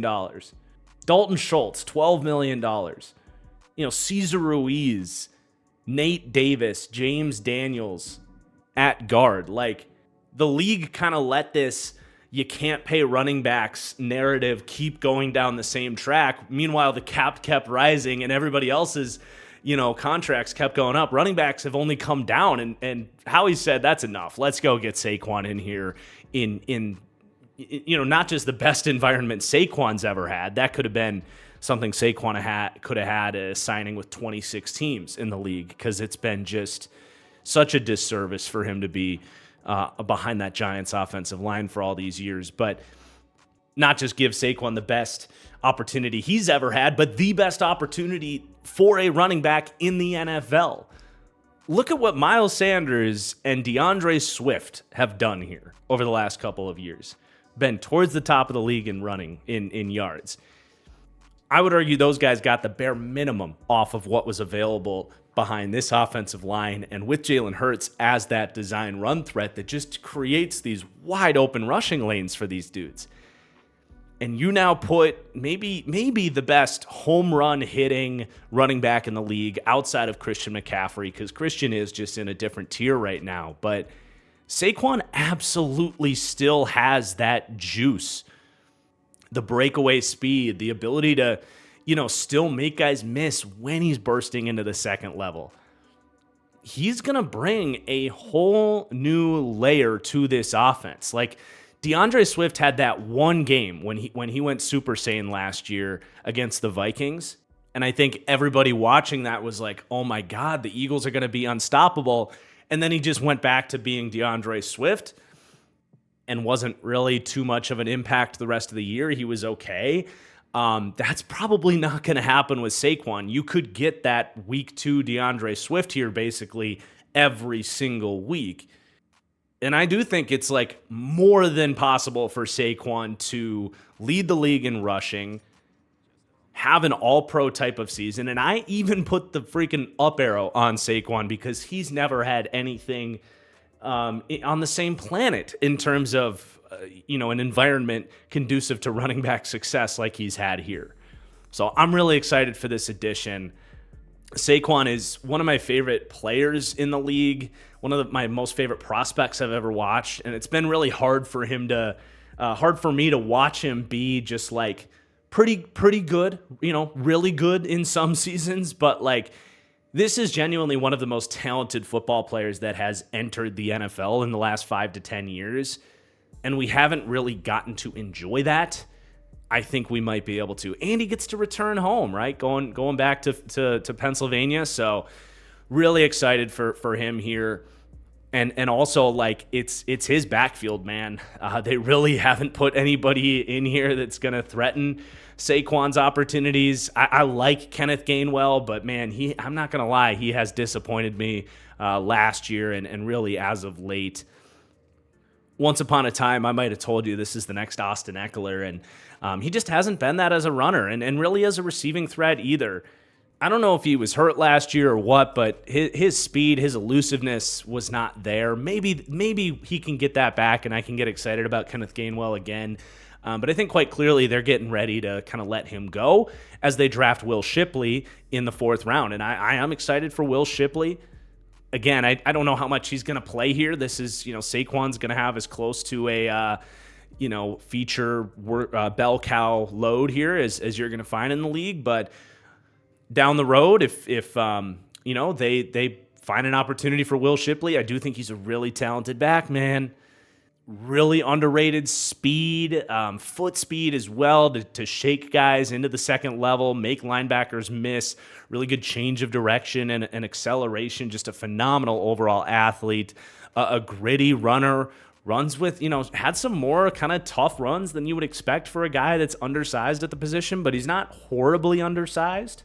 5'11", 209. So he does have a little bit of play strength and contact balance in there. I don't think we see much of him this year, but good pick. Was definitely a my guy in this draft. And then I did throw Tyron Davis-Price there on the practice squad as a part of the kind of picture here, because if Saquon did go down, I think they would almost certainly call him up. And he's, really a guy that actually has size and like between the tackles projection. The Niners spent a 3rd-round pick on him and then forgot he existed, basically. Maybe he just sucks, but he was super young coming into the league. It was a notable practice squad addition that I wanted to bring up. But then, I feel like we've hit it home pretty well with Jalen Hurts, but I will just reiterate, the Eagles get the 3rd biggest multiplier towards their run game from the quarterback. Jalen Hurts and his... What did we hear like every week a year ago where it was like, he squats 650 pounds? Definitely a narrative you got tired of, but it's true. He is built like a running back. And when he's healthy, very, very dangerous runner. And they tap into that to create that numbers advantage as well as anybody, and that's not necessarily something Kellen Moore has done, but he would be a damn fool to not tap into that on Jalen Hurts a little bit more moving forward for him. So I'm still definitely projecting that. But we're not done raving about this Eagles roster, because we still have to talk about the offensive line. Call it Exhibit B for why Jalen Hurts has had it so easy here. I mean, they come out this year as my second-ranked offensive line, but that's after losing a Hall of Fame center, and they're still second. That shows you where they've been the last couple of years, because it's really the same guys for the most part. And they're really balanced too, by the way. They're second to third for pass blocking and second for run blocking. So left to right, you've got Jordan Mailata. He's been a bit of a trailblazer. I mean, ever since the Eagles spent a 7th-round pick on him, hadn't really played football, was a rugby player from Australia, and now one of the best left tackles in the NFL, ran their first-round pick, Andre Dillard, out of town. Everyone in the league is now taking these like freaky international prospects and trying to recreate it, but no one's done it yet with Jordan Mailata. He's incredible, and you could argue the arrow is only pointing up on him because he's still relatively new to football. I don't know that I'm necessarily projecting that here at 27, but what's not to like about him? I mean, he's got a crazy frame, 6'8", 365 pounds. He's massive, and yeah, he might have the occasional loss. He did struggle with Micah Parsons. That was really his one bad game last year. Week 9 against Dallas. So, like, can he theoretically be a little bit clunky against the, game's most elite athletes with his size? Yeah, I guess. But in general, he does move really well for his size. Plenty of speed to protect the edge. Really good, recognition to cut off inside moves, but the foot speed and the anchor to do that. You're obviously not pushing him backwards. He's really freaking good as a pass blocker. And then as a run blocker, like, what's not to say, dude? You don't want to be in front of Jordan Mailata in the run game. I think he's actually their best asset in the run game. A true people mover, a very good athlete out in space for screens and stuff. He's fantastic. And then left guard, Landon Dickerson gets the contract extension this year. Well-deserved, really balanced, kind of top 10 guard. Loves to hit, super good size and play strength, good anchor and pass protection. I mean, man, just super solid across the board, well worth paying. Now, when you get to center and guard, you do have some more questions here. So Cam Jurgens did start at guard, right guard for the most part last year. Missed some time for injuries, and he was up and down. He still is a guy that needs to become a more complete pass protector, and he is undersized. So like, you do want to help him out. They have a good group to help him out in terms of double teams and stuff on the inside. But yeah, if you can isolate him, he's probably going to go backwards. And to be fair, that could happen to Jason Kelce too. Though Kelce was obviously had a better anchor and better at that than you expect from Cam Jurgens. But I do think the signs were there that like he's coming along in terms of technique, and he's not going to get beat left and right all the time. And I think he's I think shown enough to say he can step in as a starting center. Is he going to step in and be Jason Kelce? No. And the Eagles are well aware of that. But from a skill set perspective, the size, the athleticism, the flashes he shows in the run game, where he does have some Jason Kelce-esque blocks. He is a crazy athlete. He climbed up in the draft when, it's not why he climbed on NFL teams, but in the public radar, a video came out of him it must have been at his pro day, I think, but he's, out there moving left and right, moving around, covering space on the field like a linebacker in position drills. He really is one of the best athletes for an offensive lineman in the league. So you can see why they've kind of identified him as the Jason Kelce replacement. He's been groomed for 2 years. He's ready for this. It's just, he is unproven. He's played 750 snaps in 2 years, and when he did play last year, it was up and down. So I'm not necessarily worried about it, but this is probably the one area of maybe this whole team that is going to take a step down. But they're just hoping for it to be, a non-weakness. And then I think in time he can prove to be a really good player in his own right. Like, can he be a kind of a Garrett Bradbury, top 15 center in the league and a really good athlete? Yeah, I think that's a reasonable projection for Juergens. Especially in year 3 now, getting coached by Jeff Stoutland, the offensive line coach for the Eagles, one of the best in the league. And then this is really fun / interesting / scary, is Mekhi Becton at right guard, and maybe scary for a couple of different reasons. Scary from the Eagles' perspective, because this is a complete house of cards chess piece for this team, given his injury history. Counting on Mekhi Becton to play a full season is an absolute gamble. Now, last year for the Jets, he actually held up and played most of the year for the first time in his career. But he's also scary from the perspective of other teams going against this offensive line, in the sense of, God, we gotta go against Mekhi Becton now too. You got Jordan Mailata on the other side, and now 6'7", 365-pound Mekhi Becton, who's a really good athlete at his size, coming at you. Man, that's very scary. I'm interested. We've now seen several teams. The Ravens are doing this with Daniel Faalele. So that is now 2 teams that have a historically proven track record of knowing what they're doing on the offensive line, thinking that this can work. I've got my questions. I do think it's tough. There is a reason that there really just aren't 6'7" plus guards in the league.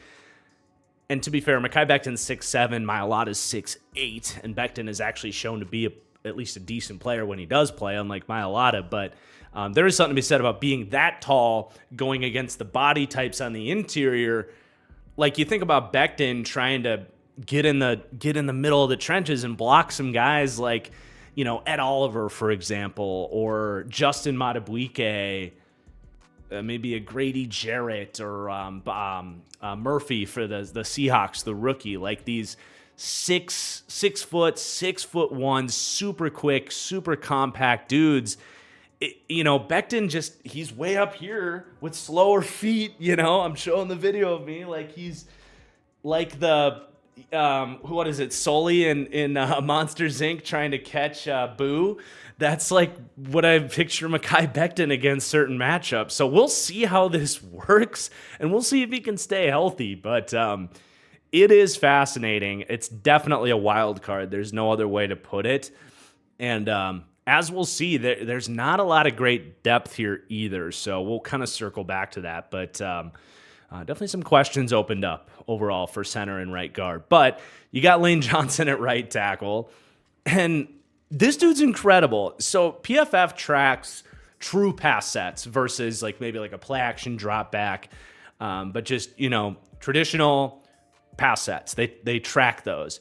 Lane Johnson has allowed 1 sack in 4 years on true pass sets. You heard that right. It did happen last year, and it came against Micah Parsons. I mean, sacks allowed are a very weird stat. They don't always tell the whole picture, but when you're talking about a 4-year profile with a quarterback, by the way, that I would say holds the ball and doesn't really show the best pocket presence. I don't think Jalen Hurts is the most friendly quarterback for an offensive line. So it's crazy. And all the traits in the world. And he's a guy, we just talked about Tyron Smith, with the Jets.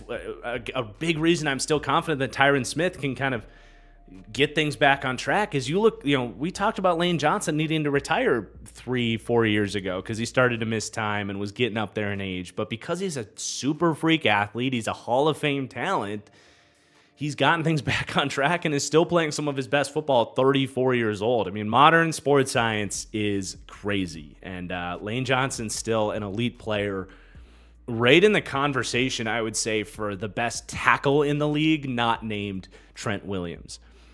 Another 36-year-old just still kicking ass, taking names. But I do have to talk about the depth. This might be the one kind of weakness in the Death Star here. There's just nobody I even feel remotely confident about having to step in, and you already have a guy in Mekhi Becton who's missed so much time. Darian Kennard, big-bodied tackle out of Kentucky, didn't make it in Kansas City. Fred Johnson, another just kind of oversized tackle that hasn't shown anything as a pass blocker in the league. He can move people in the run game. Tyler Steen was a third-round pick out of Alabama for this team. He's the guy you're kind of hanging your hat on. Like, can you take a step in year two? But it was really hard to watch when he got out there last year, and they quickly gave him a seat.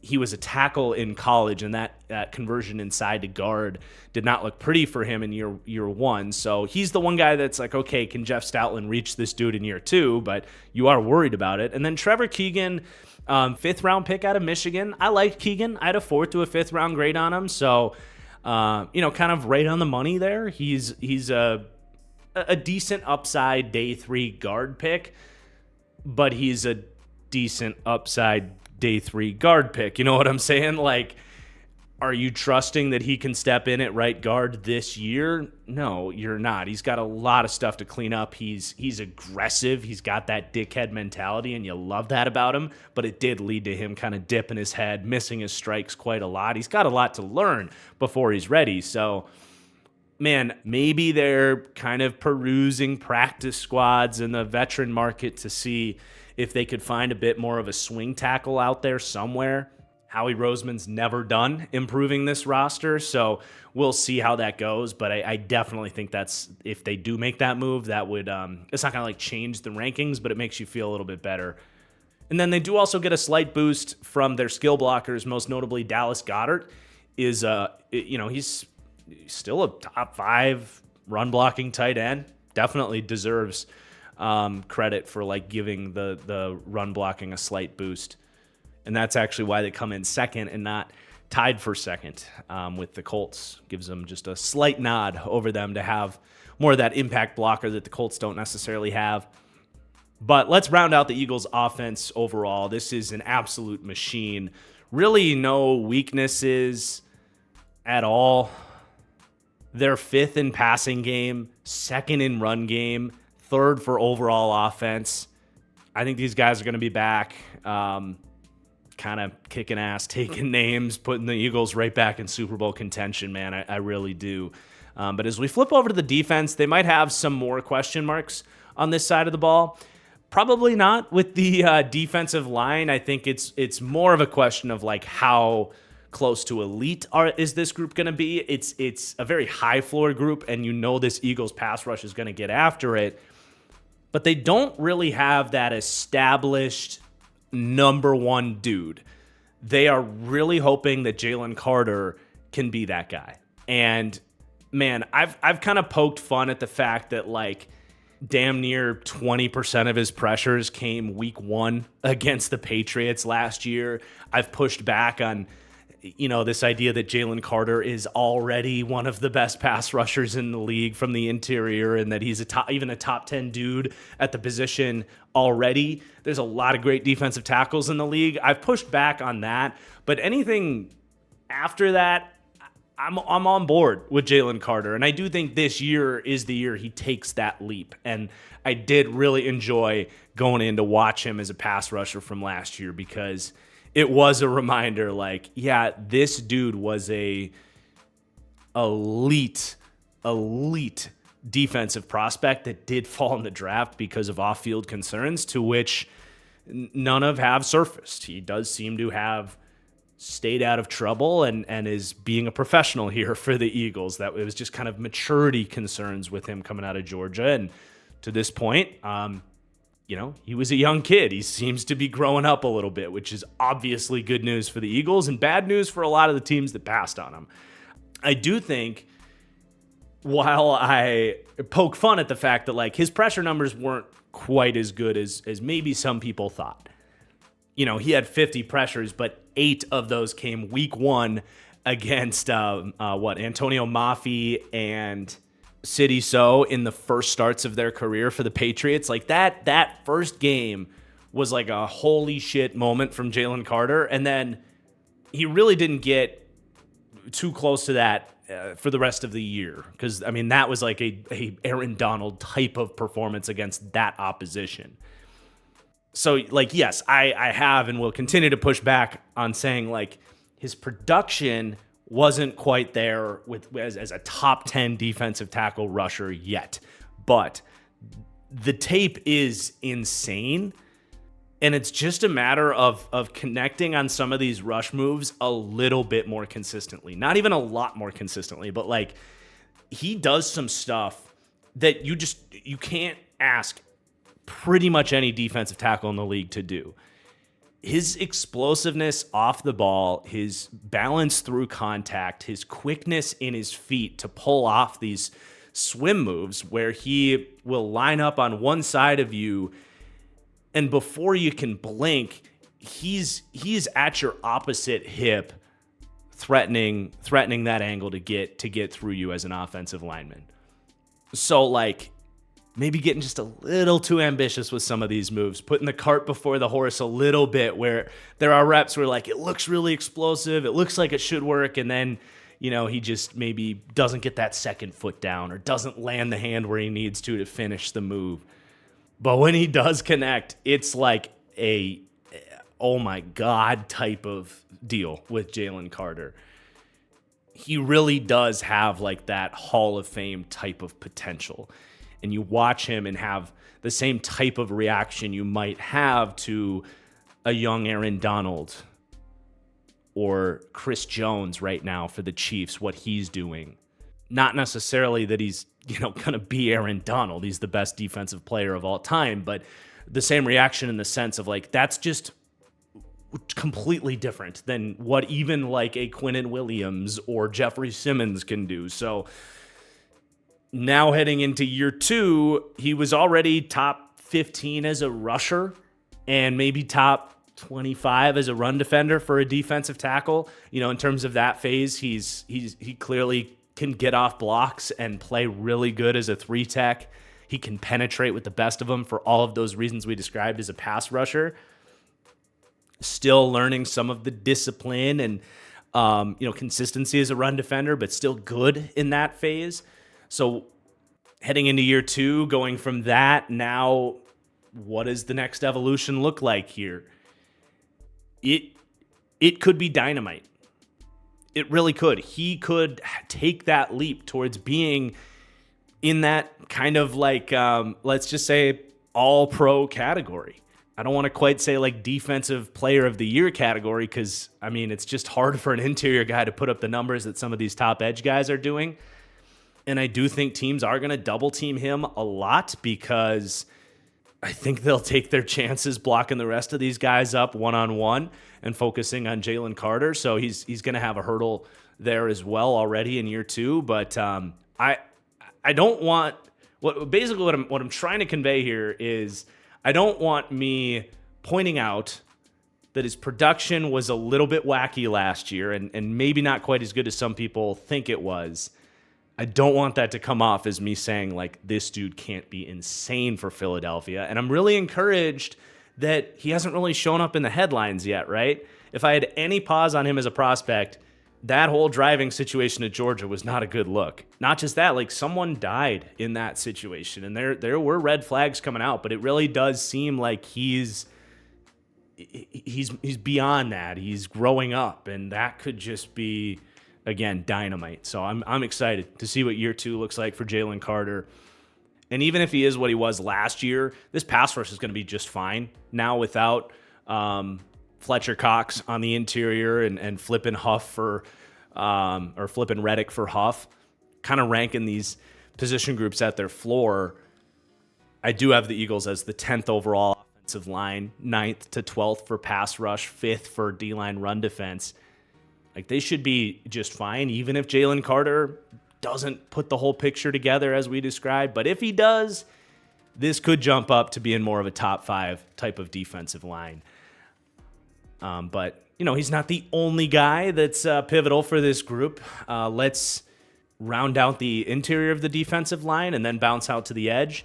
Might make sense to do it that way. So, now with snaps opening up with Fletcher Cox leaving or retiring, I do think Jalen Carter is going to play almost all the time here, and then you're going to get a bit of a rotation between Jordan Davis and Milton Williams, Davis being more of the early down dude and Williams being more of the later down dude.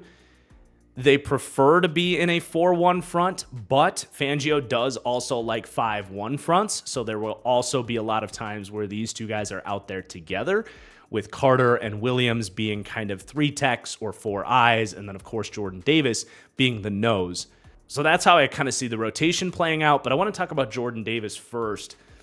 He, I think, quietly, as this team was dysfunctional in many ways, he, I think, very quietly, within his role, because it is or was still a very crowded interior D-line last year, very quietly took that leap in year 2 that you can only dream a young defensive tackle will take. As big as he is, year 1, he wasn't amazing against the run. He was fine.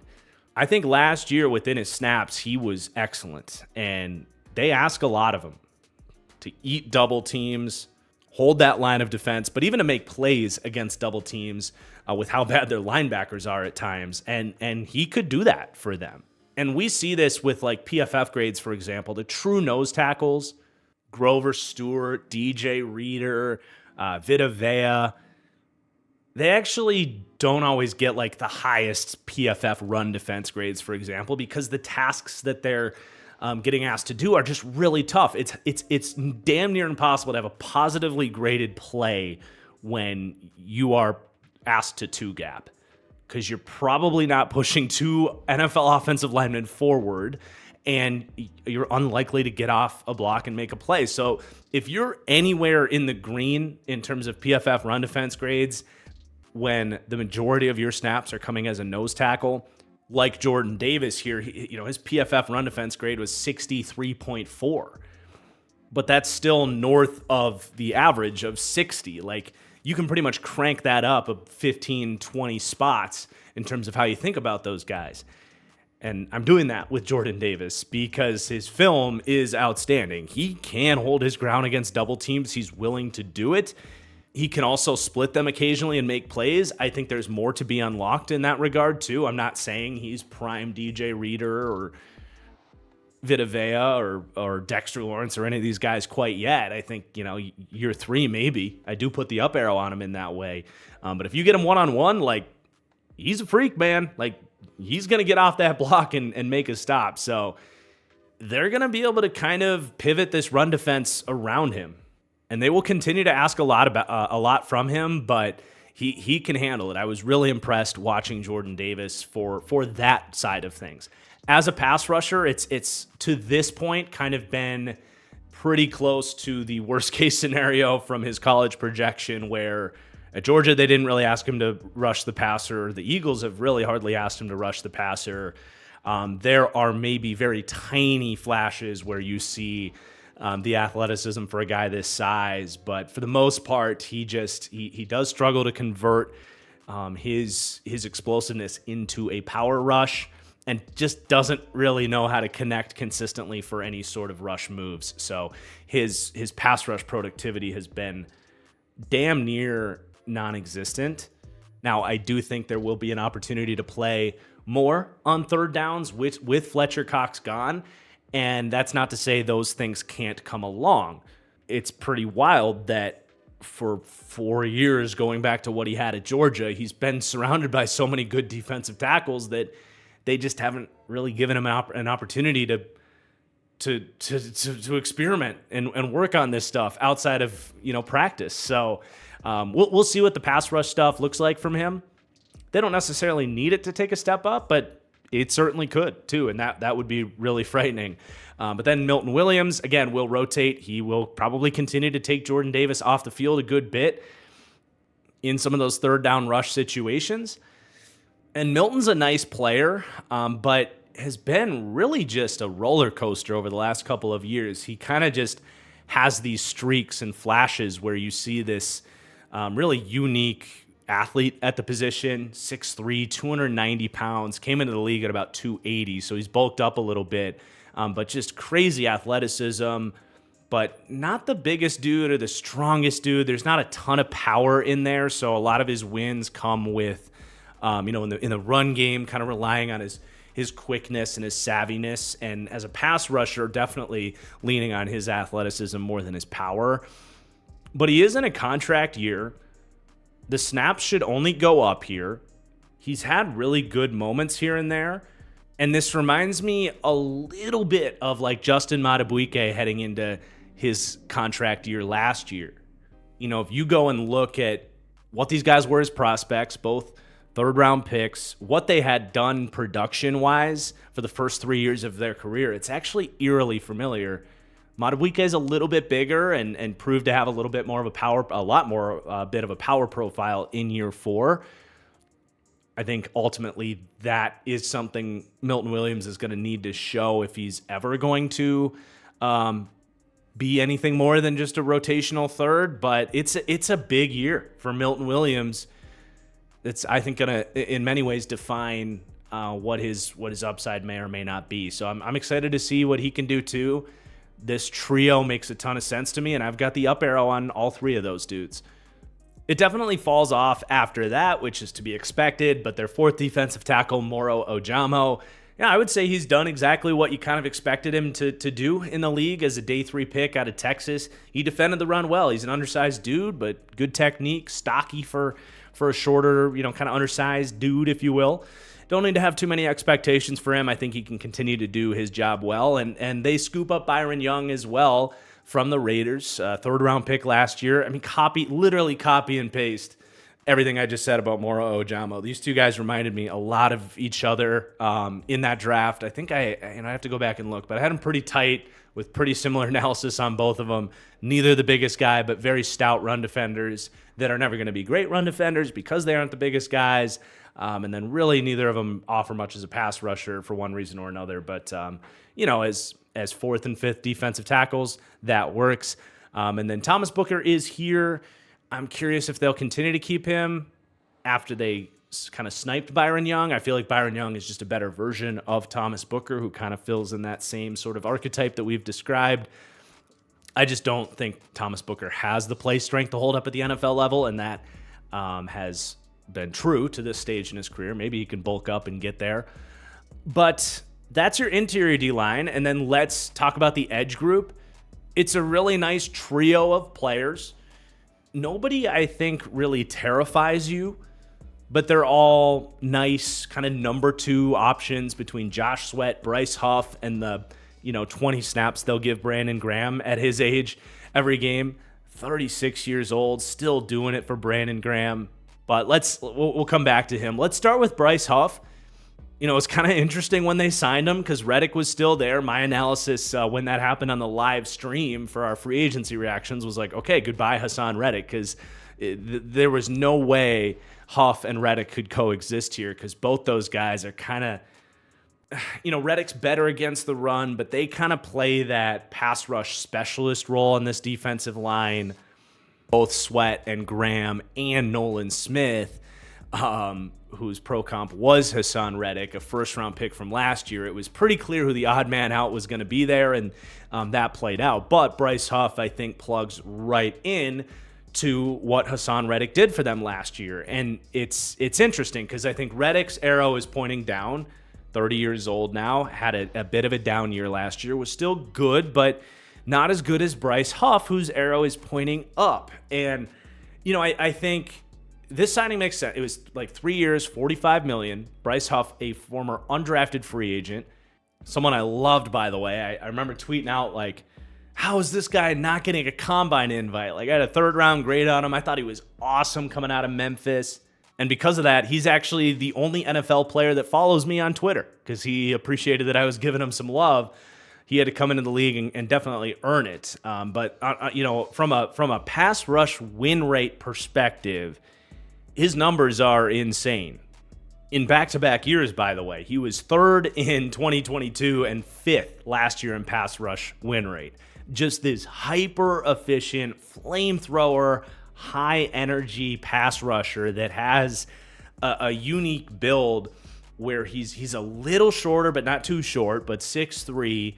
His arm length really isn't what you're looking for at under 32 inches. I mean, that's like probably 4th or 5th percentile for NFL edge rushers. But he has one of the most unique rush styles I've seen where it's really not always pretty at all. But he just explodes off the ball. He's got lightning quick feet to kind of either beat you around the corner or inside, but you never really know based on his motions or what he's doing with his hands, which direction he's gonna beat you from. And he's got cross chops, he's got chops, swipes, rips. There's almost a little like latu to his game, as I kind of describe it with him coming out of UCLA. But he's just an absolute handful to try and block, snap in, snap out. And it doesn't always work, right? He's one of these guys that, a registered pass rush loss for Bryce Huff, for example, might look a little bit more ugly than a pass rush loss for like Rashawn Gary or Myles Garrett, where they're at least kind of maybe creating a little drive or accomplishing a little bit of something. A little bit more boomer busty with Bryce Huff. But when he wins, it's explosive. He gets into the backfield and makes an impact. So I definitely see what they like in him. And I see how the role works here because he really is not a run defender. That short arm length makes, and his overall play style, it just doesn't translate against the run, right? If his mentality is we're firing off the ball, we're going to just kind of beat you left or right, you don't know which way's coming. He's on the attack, basically. Playing run defense is much more of a reactive, defensive ask, and he's not really going to stack, peek, engage, shed. He can knife into the backfield and have some splash plays against the run, but it's just not really something you're going to ask him to do. So it's going to be primarily a third down role for Bryce Huff.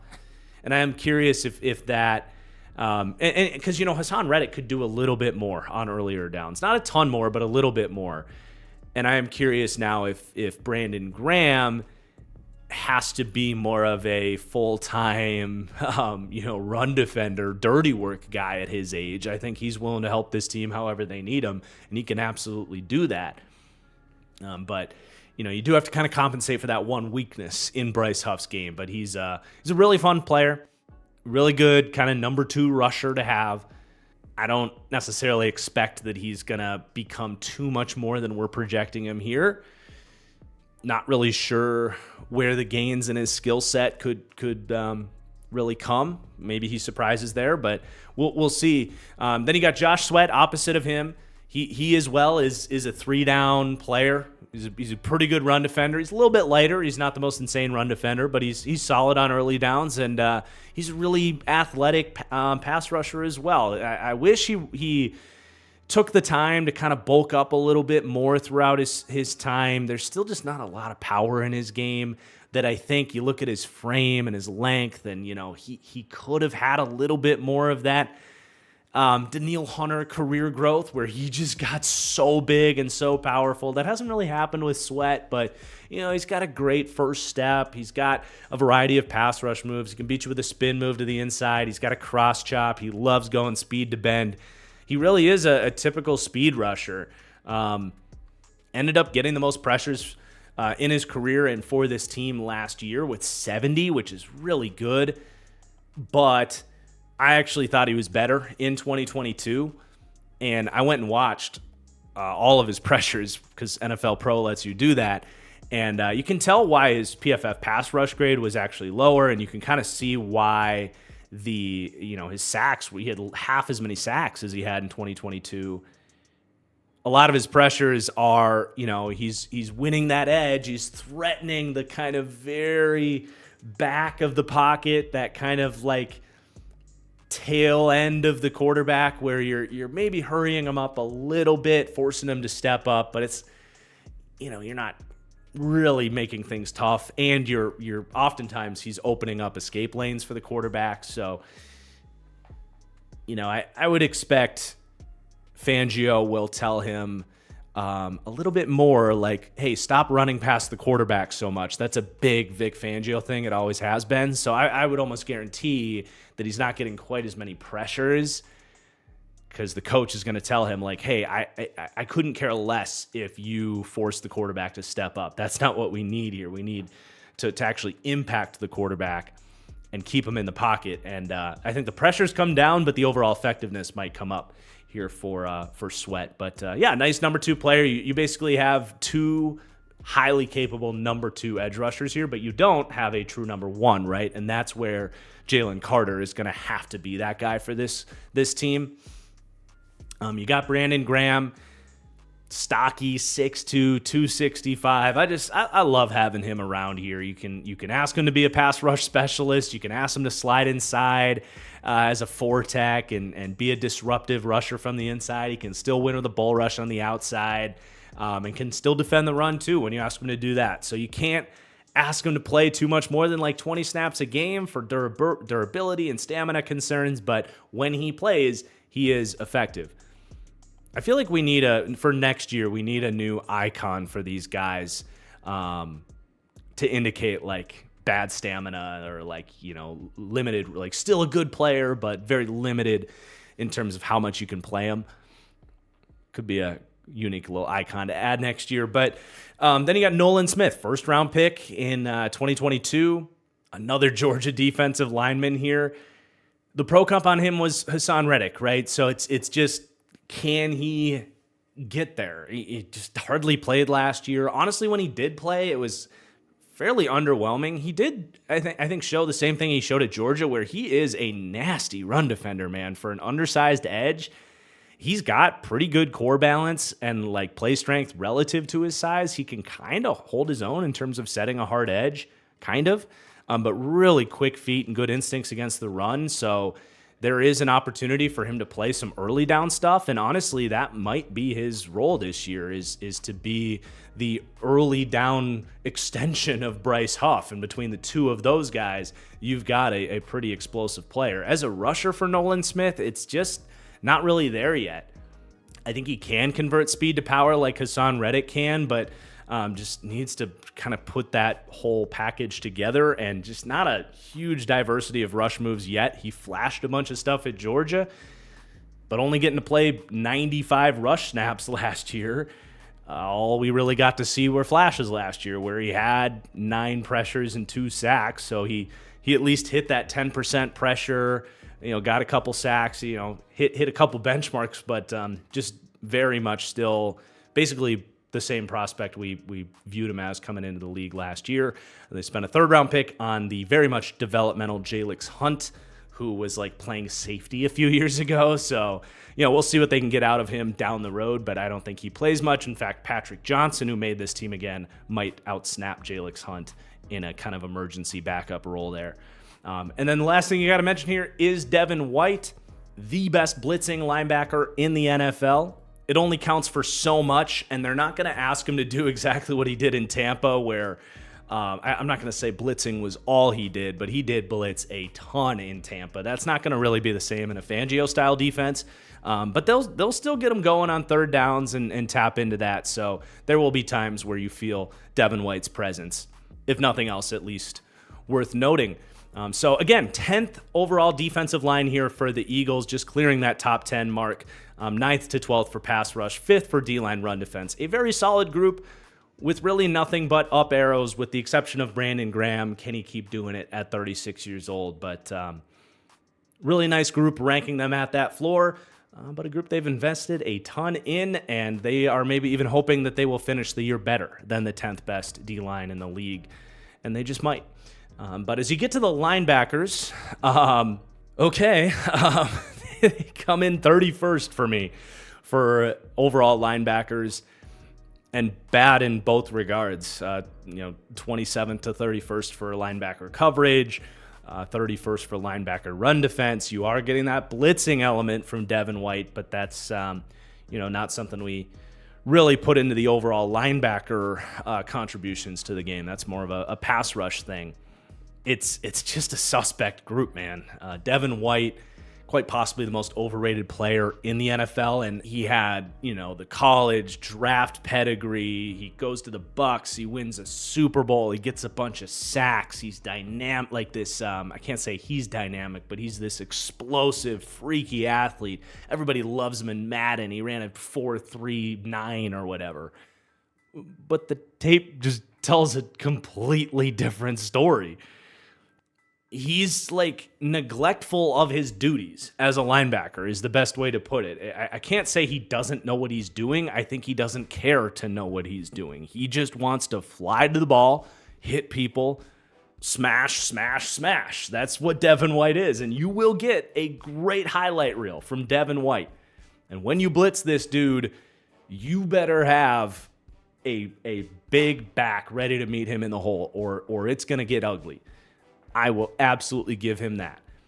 But in run defense, he takes horrible angles, misses a shit ton of tackles because of it, or just doesn't get there. Even if he's fast, he'll think he can, instead of, continuing to climb and meet the blocker, get off the blocker, meet the running back where he's trying to go, he thinks he can undercut that blocker and, chase him down from behind. But turns out, you're not playing at LSU anymore. You can't do that in the NFL most of the time. So run defense, he just has so many bad reps that do not, it's way more bad reps than the good reps he has. Again, of course, there's going to be plays with this play style, with his traits where he essentially guesses right, he gets there, and he lights a dude up, and that's a ton of fun.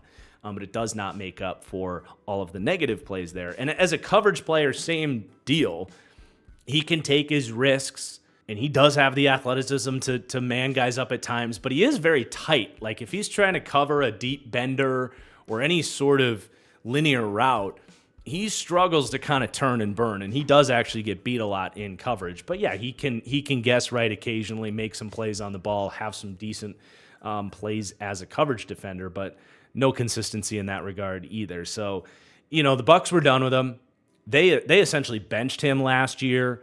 They put him in kind of a third down role where they could continue to leverage his ability as a blitzer.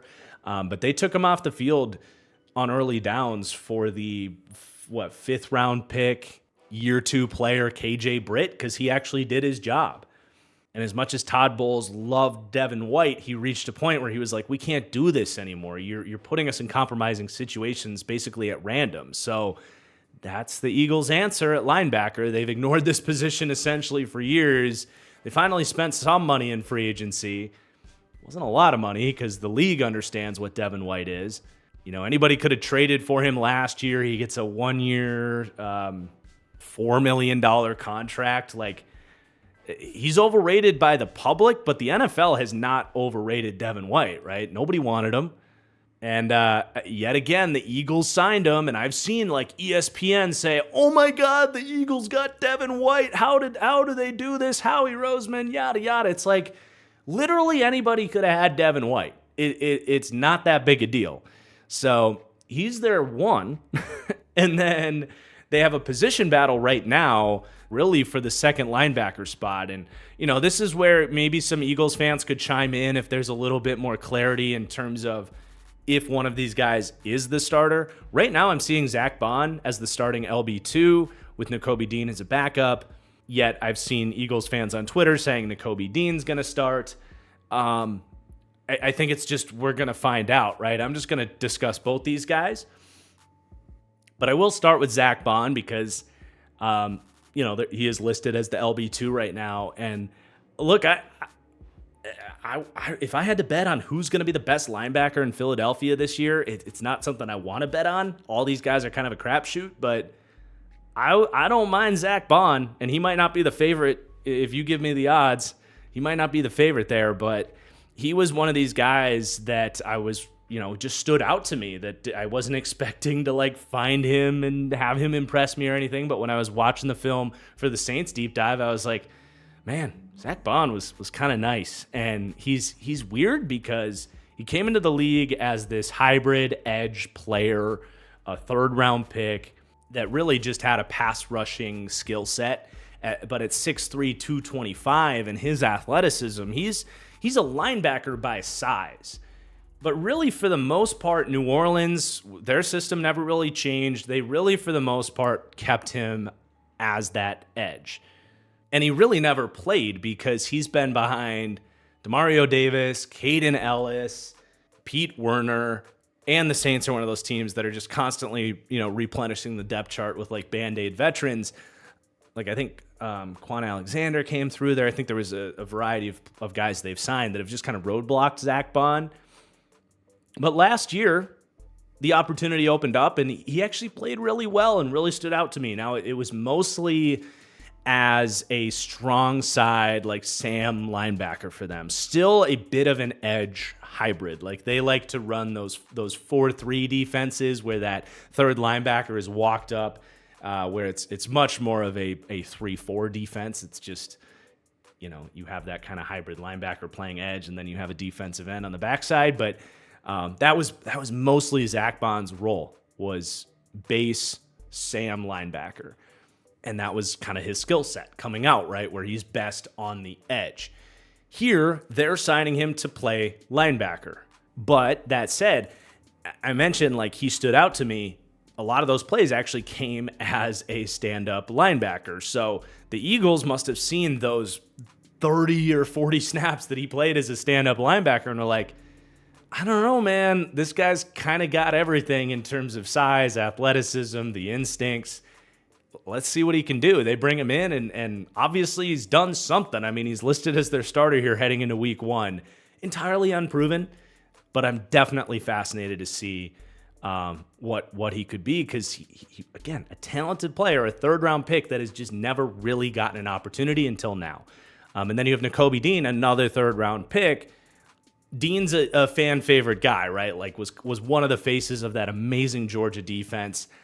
I got a lot of hate when I said, like, I don't know, man, like, he's good, but all the first round hype I thought was insane on him. I had a second to a third round grade on him, and obviously for Nakobe's sake, you wish you would have been drafted a lot higher. But I'm proud to say that I pushed back on the hype, and he settles in as a third round pick. Part of that is, there was some potential injury questions on him as well, and he has had injury issues in the league as well. But that's not to say there's not talent there or that he can't be a good player. It's just I always felt like he was undersized. I thought people are overrating just how fast he was. He did come out and run like a 4.6, which I thought was about right. He's not one of these super speedy 4.4 speed types of dudes. So from a physical traits perspective, he's good, but it's certainly not great or nothing you can't find in a lot of other options. Like a Zach Bond is probably a more physical specimen than a Nakobe Dean. And he obviously had it pretty easy at Georgia getting to play behind that defensive line. He didn't have to necessarily take on a ton of blocks and do a lot of heavy lifting NFL linebacker stuff. So I think a lot of those questions still hold up and are relevant to go back to his Georgia tape, because he just hasn't played that much in Philadelphia. He's played 229 snaps, 182 last year, 47 last year. Now, he's run around. He's yet to miss a tackle in the league, which is really cool. Out of 30 attempts, I think he played pretty well in the first 4 weeks of the year before he went down for the year. So it's not to say he's not a good football player. It's just, health and volume to know truly how good he is just have not been there for him. And it's just entirely wait and see on Nakobe Dean. Now, I know that was kind of a pessimistic projection on him. I don't know how you can be overly optimistic with Nakobe Dean, but I do see the it factor about him. He is an instinctive playmaker, but I just don't know how you can say he's anything other than a crapshoot at this point in time, and kind of like one of these dudes where it's like anything you get from him is house money. And the fact that he hasn't like clearly beat out Zach Bond for the LB2 spot is definitely yet another I don't want to say red flag, but like hold up on the Nakobe Dean hype train that was the 2022 NFL draft. But then you do also have Jeremiah Trotter Jr. It's not a huge surprise that he hasn't really put himself in the mix for like starting playing time as a rookie. Definitely a long way to go for him. It's such a fun pick. How can you not pull for this and even have like a gut feeling that he might be the guy that emerges here? Like the vibes are just really good with this. His dad played here. Just seems like a really good fit with the opportunity as well, like with all this unprovenness ahead of him. We'll see kind of where this goes.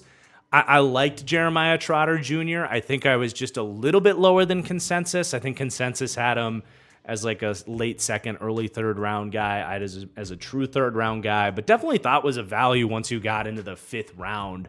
I don't think it was a huge surprise that he fell a little bit either, though, because he's 6 foot, 229 pounds, below average arm length, not the fastest guy. Teams want the traits at this position, and he didn't really have the traits. He just kind of has the instincts and the bloodlines. But those lack of traits did show up as a deficiency in his game, and he's still really young. It's a really hard position. He still has a lot to learn. So, he's probably not going to be much of an impact this year, but I did like him as a 5th round pick. You got Oren Burks, who's a good special teamer to have, and then Ben Van Sumeren did play a little bit last year for Michigan State. Don't know too much about him. Don't think he's going to get into the mix too much here, though. Obvious questions with this linebacker room, and there were games last year where this linebacker room actually actively held this team back, and it could be more of the same, man. It really could. By far the biggest weakness on this football team, and that is, Howie Roseman would tell you that himself. Like, he has accepted that the linebacker position is not something they're going to put a lot of value in. So they're willing to live with it, but after what happened last year, you'd think maybe they wanted to spend a little bit more money there or get a little bit more of a high floor there. Like, I don't even know if this group is going to be better than what they had last year, though I guess it's hard to be much worse. Then you got the secondary. A lot of questions in the secondary. I think they're going to be pretty good here. It could go in a lot of different directions, honestly. So they do come in that big kind of solid cluster, which is like teams that have the pieces, but also question marks, a B- grade, 10th to 18th. I mean, you pretty much have every cornerback in this room has question marks about them. Starting with Darius Slay, he is a regression question mark. He's 33 years old, going to be 34 by season's end. I mean, there's just not a lot of corners in the league playing at a high level at this age. I mean, are there any? I'm trying to think. Jalen Ramsey's only 30. No, it's. I mean, this is the position. This and running back. It's like really not a lot of track record of guys at this age continuing to play at a high level. So it was reflected in his play last year. Missed some time and gave up a lot more yards than he had the couple years before that. And man, I'm not gonna lie. We praise Howie a lot, but signing him last year, it felt good at the time because he was coming off a good year. But this is looking like a potential, disaster. I don't know if that might be a slight overreaction, but definitely not a good contract here. He already didn't really play up to it last year. He was pretty average, but he still has 2 more years on this deal. It was a 3-year, $42 million contract. Again, he's going to be 34 at the end of this year, 35 next year. And then it's a $25 million void year in 26. That is a guaranteed $25 million cap hit in the 2026 season. And then not inconsequential void years 3 years after that. 7, 5, 3, all the way into 2029. Like, this was an aggressive move to bring Darius Slay back last year. And I think they would take a do-over on that in a heartbeat. I still think he's a solid player and maybe can play a little bit better than he did last year. But it's kind of hard to say that you even really feel that good about him as your number one corner. There's probably only 5 or 6 other teams that would trade places with the Eagles here and have him as your number one corner. I don't want to act like he just sucks now. He's still a useful player, and he's going to be a very heady player. And I mean, it's been the same system, but he definitely fits it with his zone IQ. He's been an elite athlete throughout his time, so he can still move a little bit, but he is slowing down. So not the best starting point there, but I do love pretty much the next 4 players. It's just they're super young and unproven. So you got Quinyon Mitchell, Mine and pretty much everybody's number one corner in this draft. They get him at the 22nd pick. And this was kind of that, like, how do we keep letting the Eagles, like, have this stuff just keep falling into their lap? Like, they didn't even have to trade up to get him. The best corner in the draft just fell to them. It's like, all right. Quignon's awesome. He really has the complete package, length, physicality. He's got that it factor you look for in corners, loves to be a trash talker. You know, you got to have that mentality and that short memory to be a great corner in the league. And he's interesting because he played this similar to the Fangio defense. He played a lot of that top-down zone stuff at Toledo and was just locked down, like just incredible coverage numbers in back-to-back years. But then kind of heading into the draft process in the Senior Bowl, the question was like, okay, he looks like he can probably play man-to-man, but can he? And he goes to the Senior Bowl and had one of the more dominant weeks you'll see from a corner down there in drills that the corners are set up to lose, and he won way more than he lost. So definitely answered questions about if the man skills are in there. And then he just continued to check every box. He came out and ran like a 4.37 or something at the combine. All the way down the road. He's a very complete package. Plenty of reason to believe that he could even be like a defensive rookie of the year type of player. Like, if the other pass rushers don't have huge years, I think he was right up there in the conversation for who the best defensive players in this draft class were. So if I have some worries about Darius Slay trending down, you know, I can't grade out Quinyon Mitchell all that well, but my optimism for what he can be and be pretty early. I mean, we've seen that these corners can actually step in and play at a high level pretty early. It's not like linebacker or O-line or D-line sometimes where there's a little bit more of a learning curve. Like, a lot of these guys have come in and been impacts right away, and there's plenty of reason to believe that can be Quinyon Mitchell. Honestly, the main holdup here is right now they're asking him to play from the slot, and I'm actually not crazy about that, to be honest.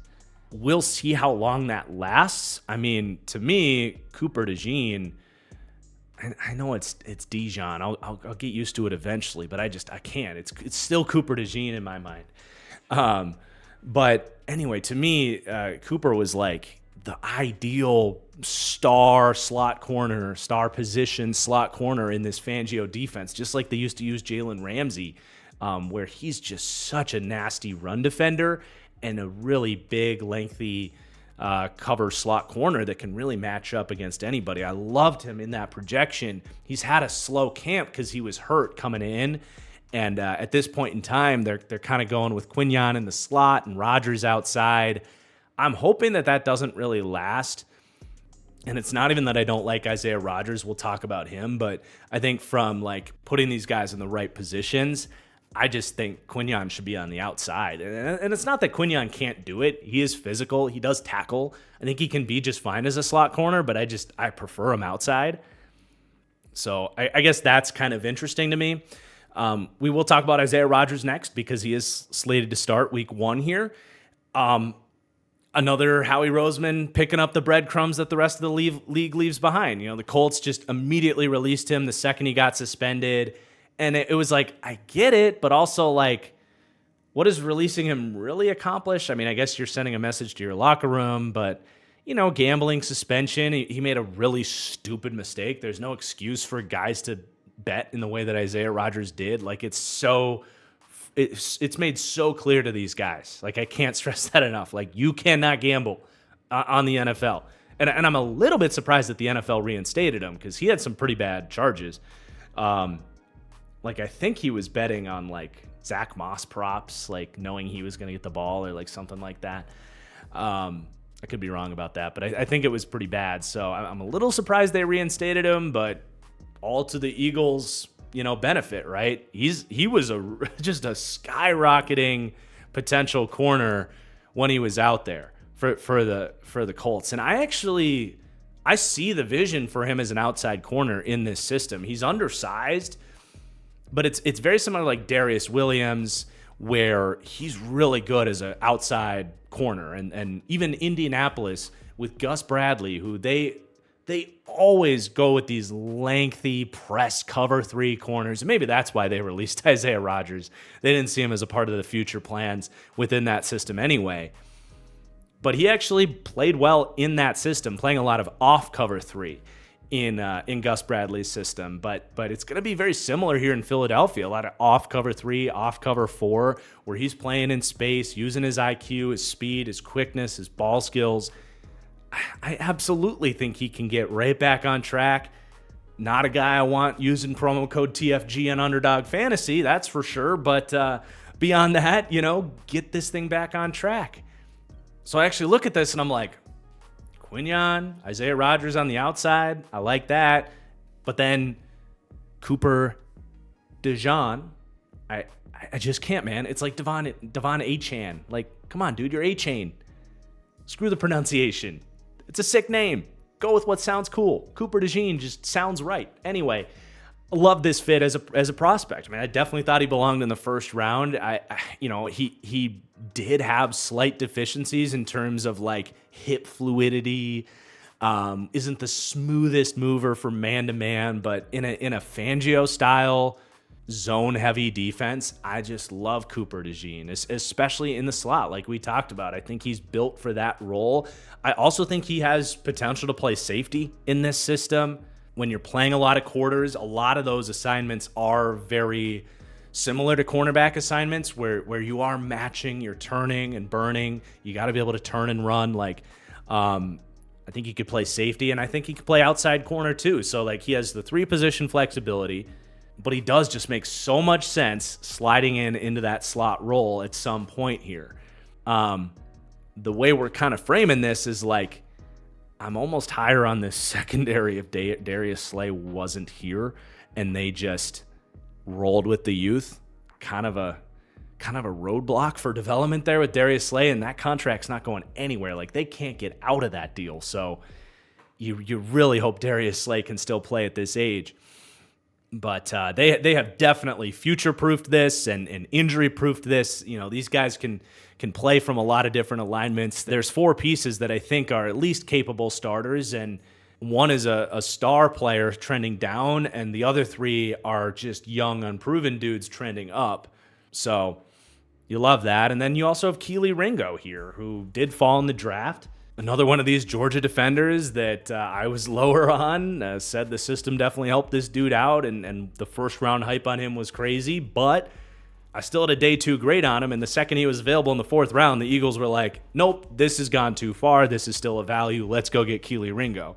He's a smasher, size, speed, physical corner.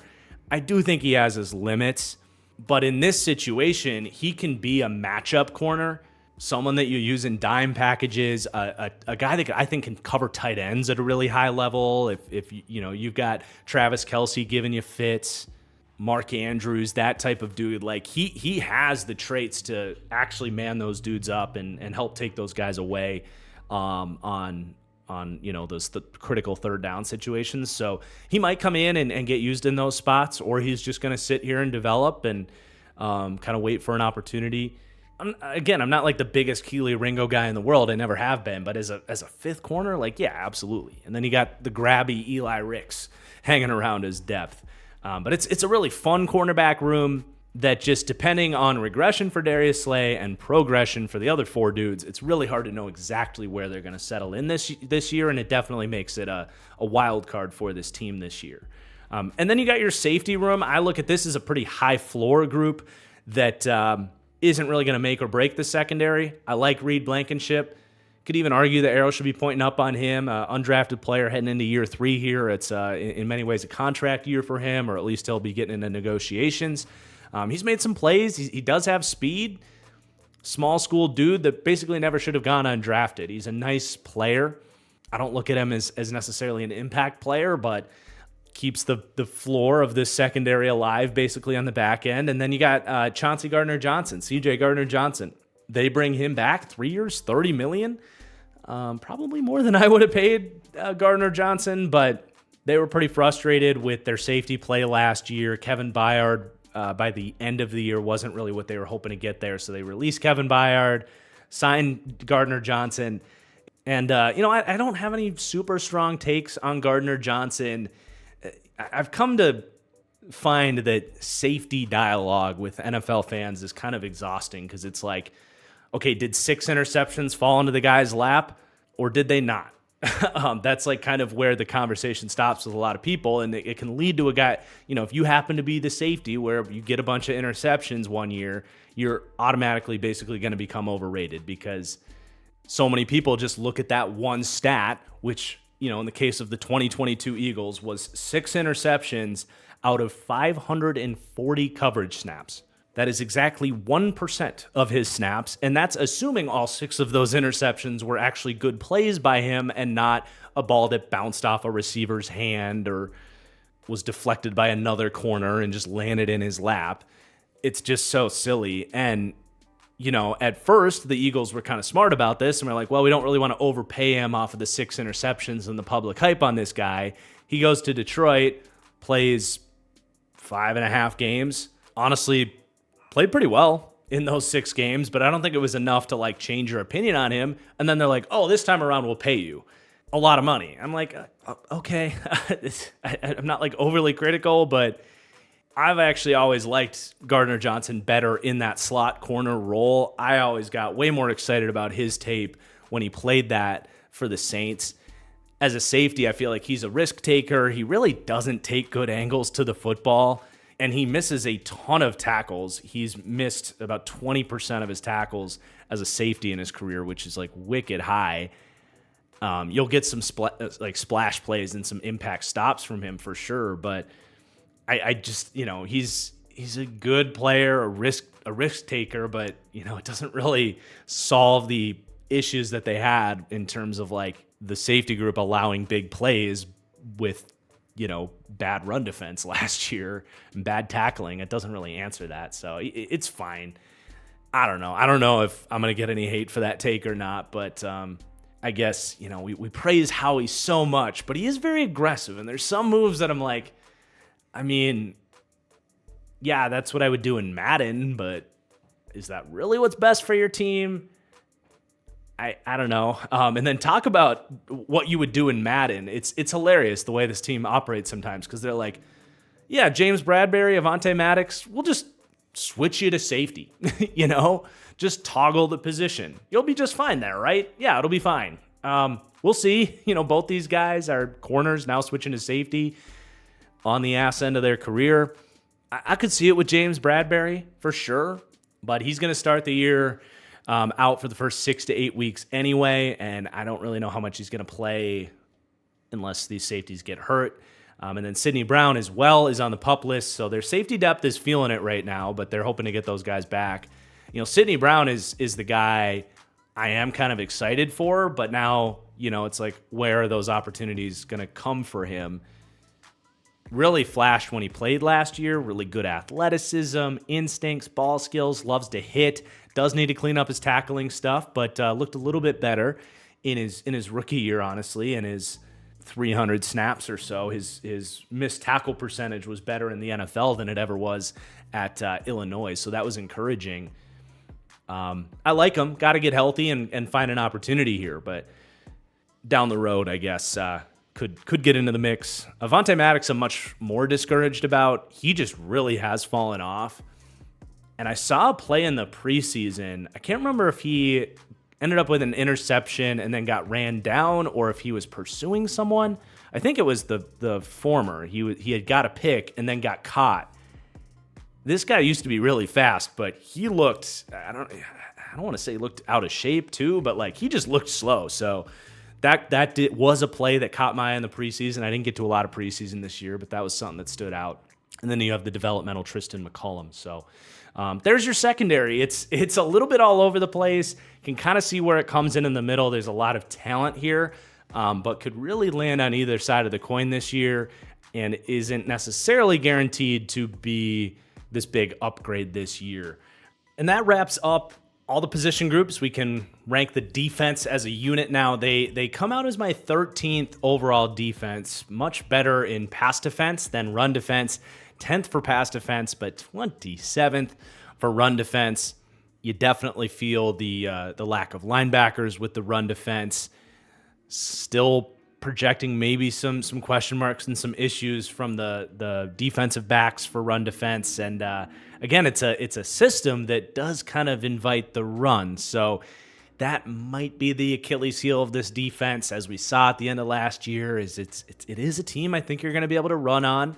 And then for the pass defense, I do think their floor is pretty good. It might be a little lower than 10th. Again, it was a tough secondary to rank. We try to rank every unit as close to their floor as possible. But sometimes some contextual things like 3 young players trending up and the best player trending down makes it very hard to pinpoint what that floor is. So I think it could be even a little bit worse than we're projecting there with the secondary, which could hurt the pass defense and maybe make this the 16th to 18th best defense in the league. But definitely room for that to go up, again, especially for the pass defense. Like the defensive line, a lot of up arrows there. The secondary, again, a lot of up arrows there. Can Slay settle back in a little bit more?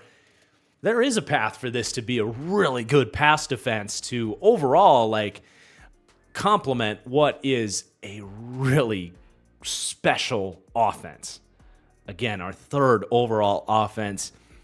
And the special teams, too, are great. They come out as my 2nd-ranked special teams. The PFF and DVOA team grades were phenomenal on them last year. Jake Elliott has been money for this team. Even Braden Mann has been a good punter.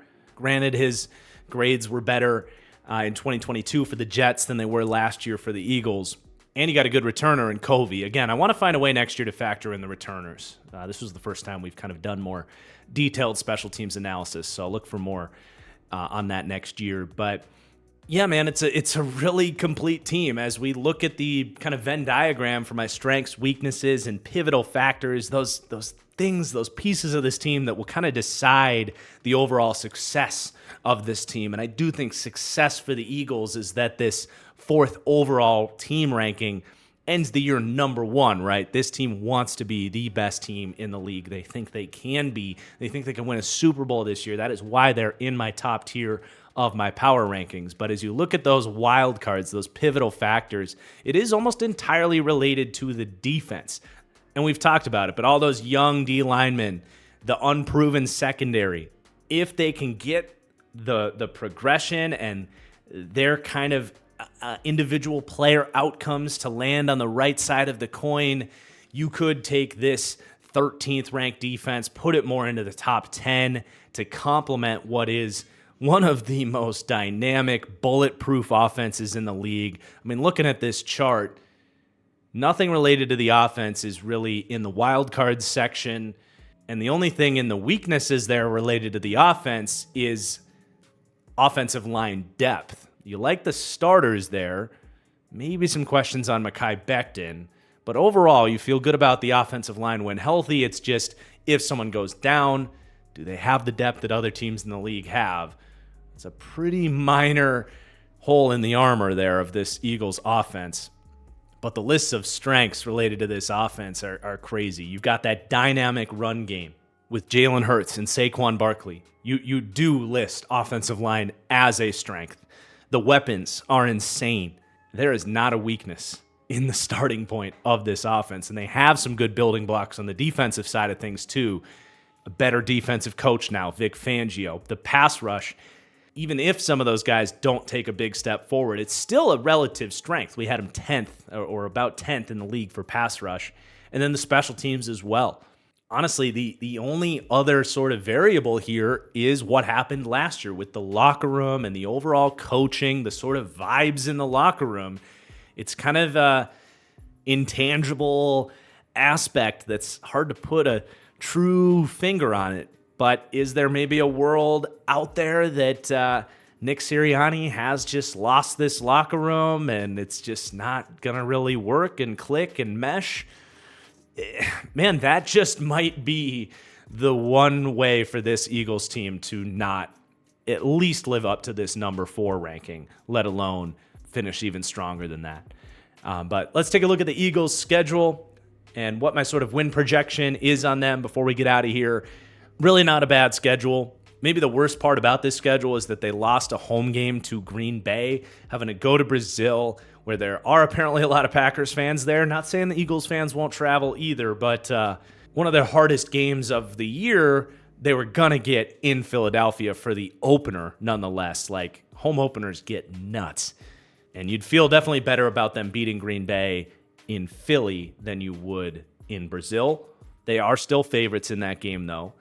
But then you have 4 games where your favorites in because they get to play the NFC South. That's a gift. So Atlanta at Tampa, Pittsburgh, and Jacksonville at home. I think they are pretty big favorites in those games. And then you have 6 games where they're going to be like, probably 2-score favorites, 7, 8, 9-point favorites that you definitely expect them to win at New Orleans, at the Giants, hosting the Giants, your 2 games against Washington as well, and then Carolina at home. So between those 6 and the 4 previously mentioned games, the games that you're very much expected to win, you've got about 10 of them. And then we know this team has the talent to compete with anybody at the Bengals, at the Ravens, at the Rams, the Cowboys games. So this schedule definitely screams somewhere between 11 and 12 to even 13 wins for me on the Eagles. The math says 11.3, and that would definitely set them over 10.5 wins, which is their Vegas line. I think the division odds make sense. They are favorites, but at minus 140, it does sound about right to me. And then even 13-1 on the Super Bowl. Like, I don't know if they're like necessarily my pick or not, but the odds do make sense. If you're feeling the Eagles this year, you think people are selling them based on how last year ended, and that could be reflected in the market here a little bit. I wouldn't discourage you necessarily from betting on them. So feeling pretty good about this Eagles team, man. They're pretty stacked. I want to hear from you guys, what you guys think about this ranking. Who do you think comes in next with the number 3 spot in these power rankings? If you're still here and you haven't hit that like button yet, I really do appreciate it. It takes just one more second out of the 2 hours or whatever you've spent with us here today.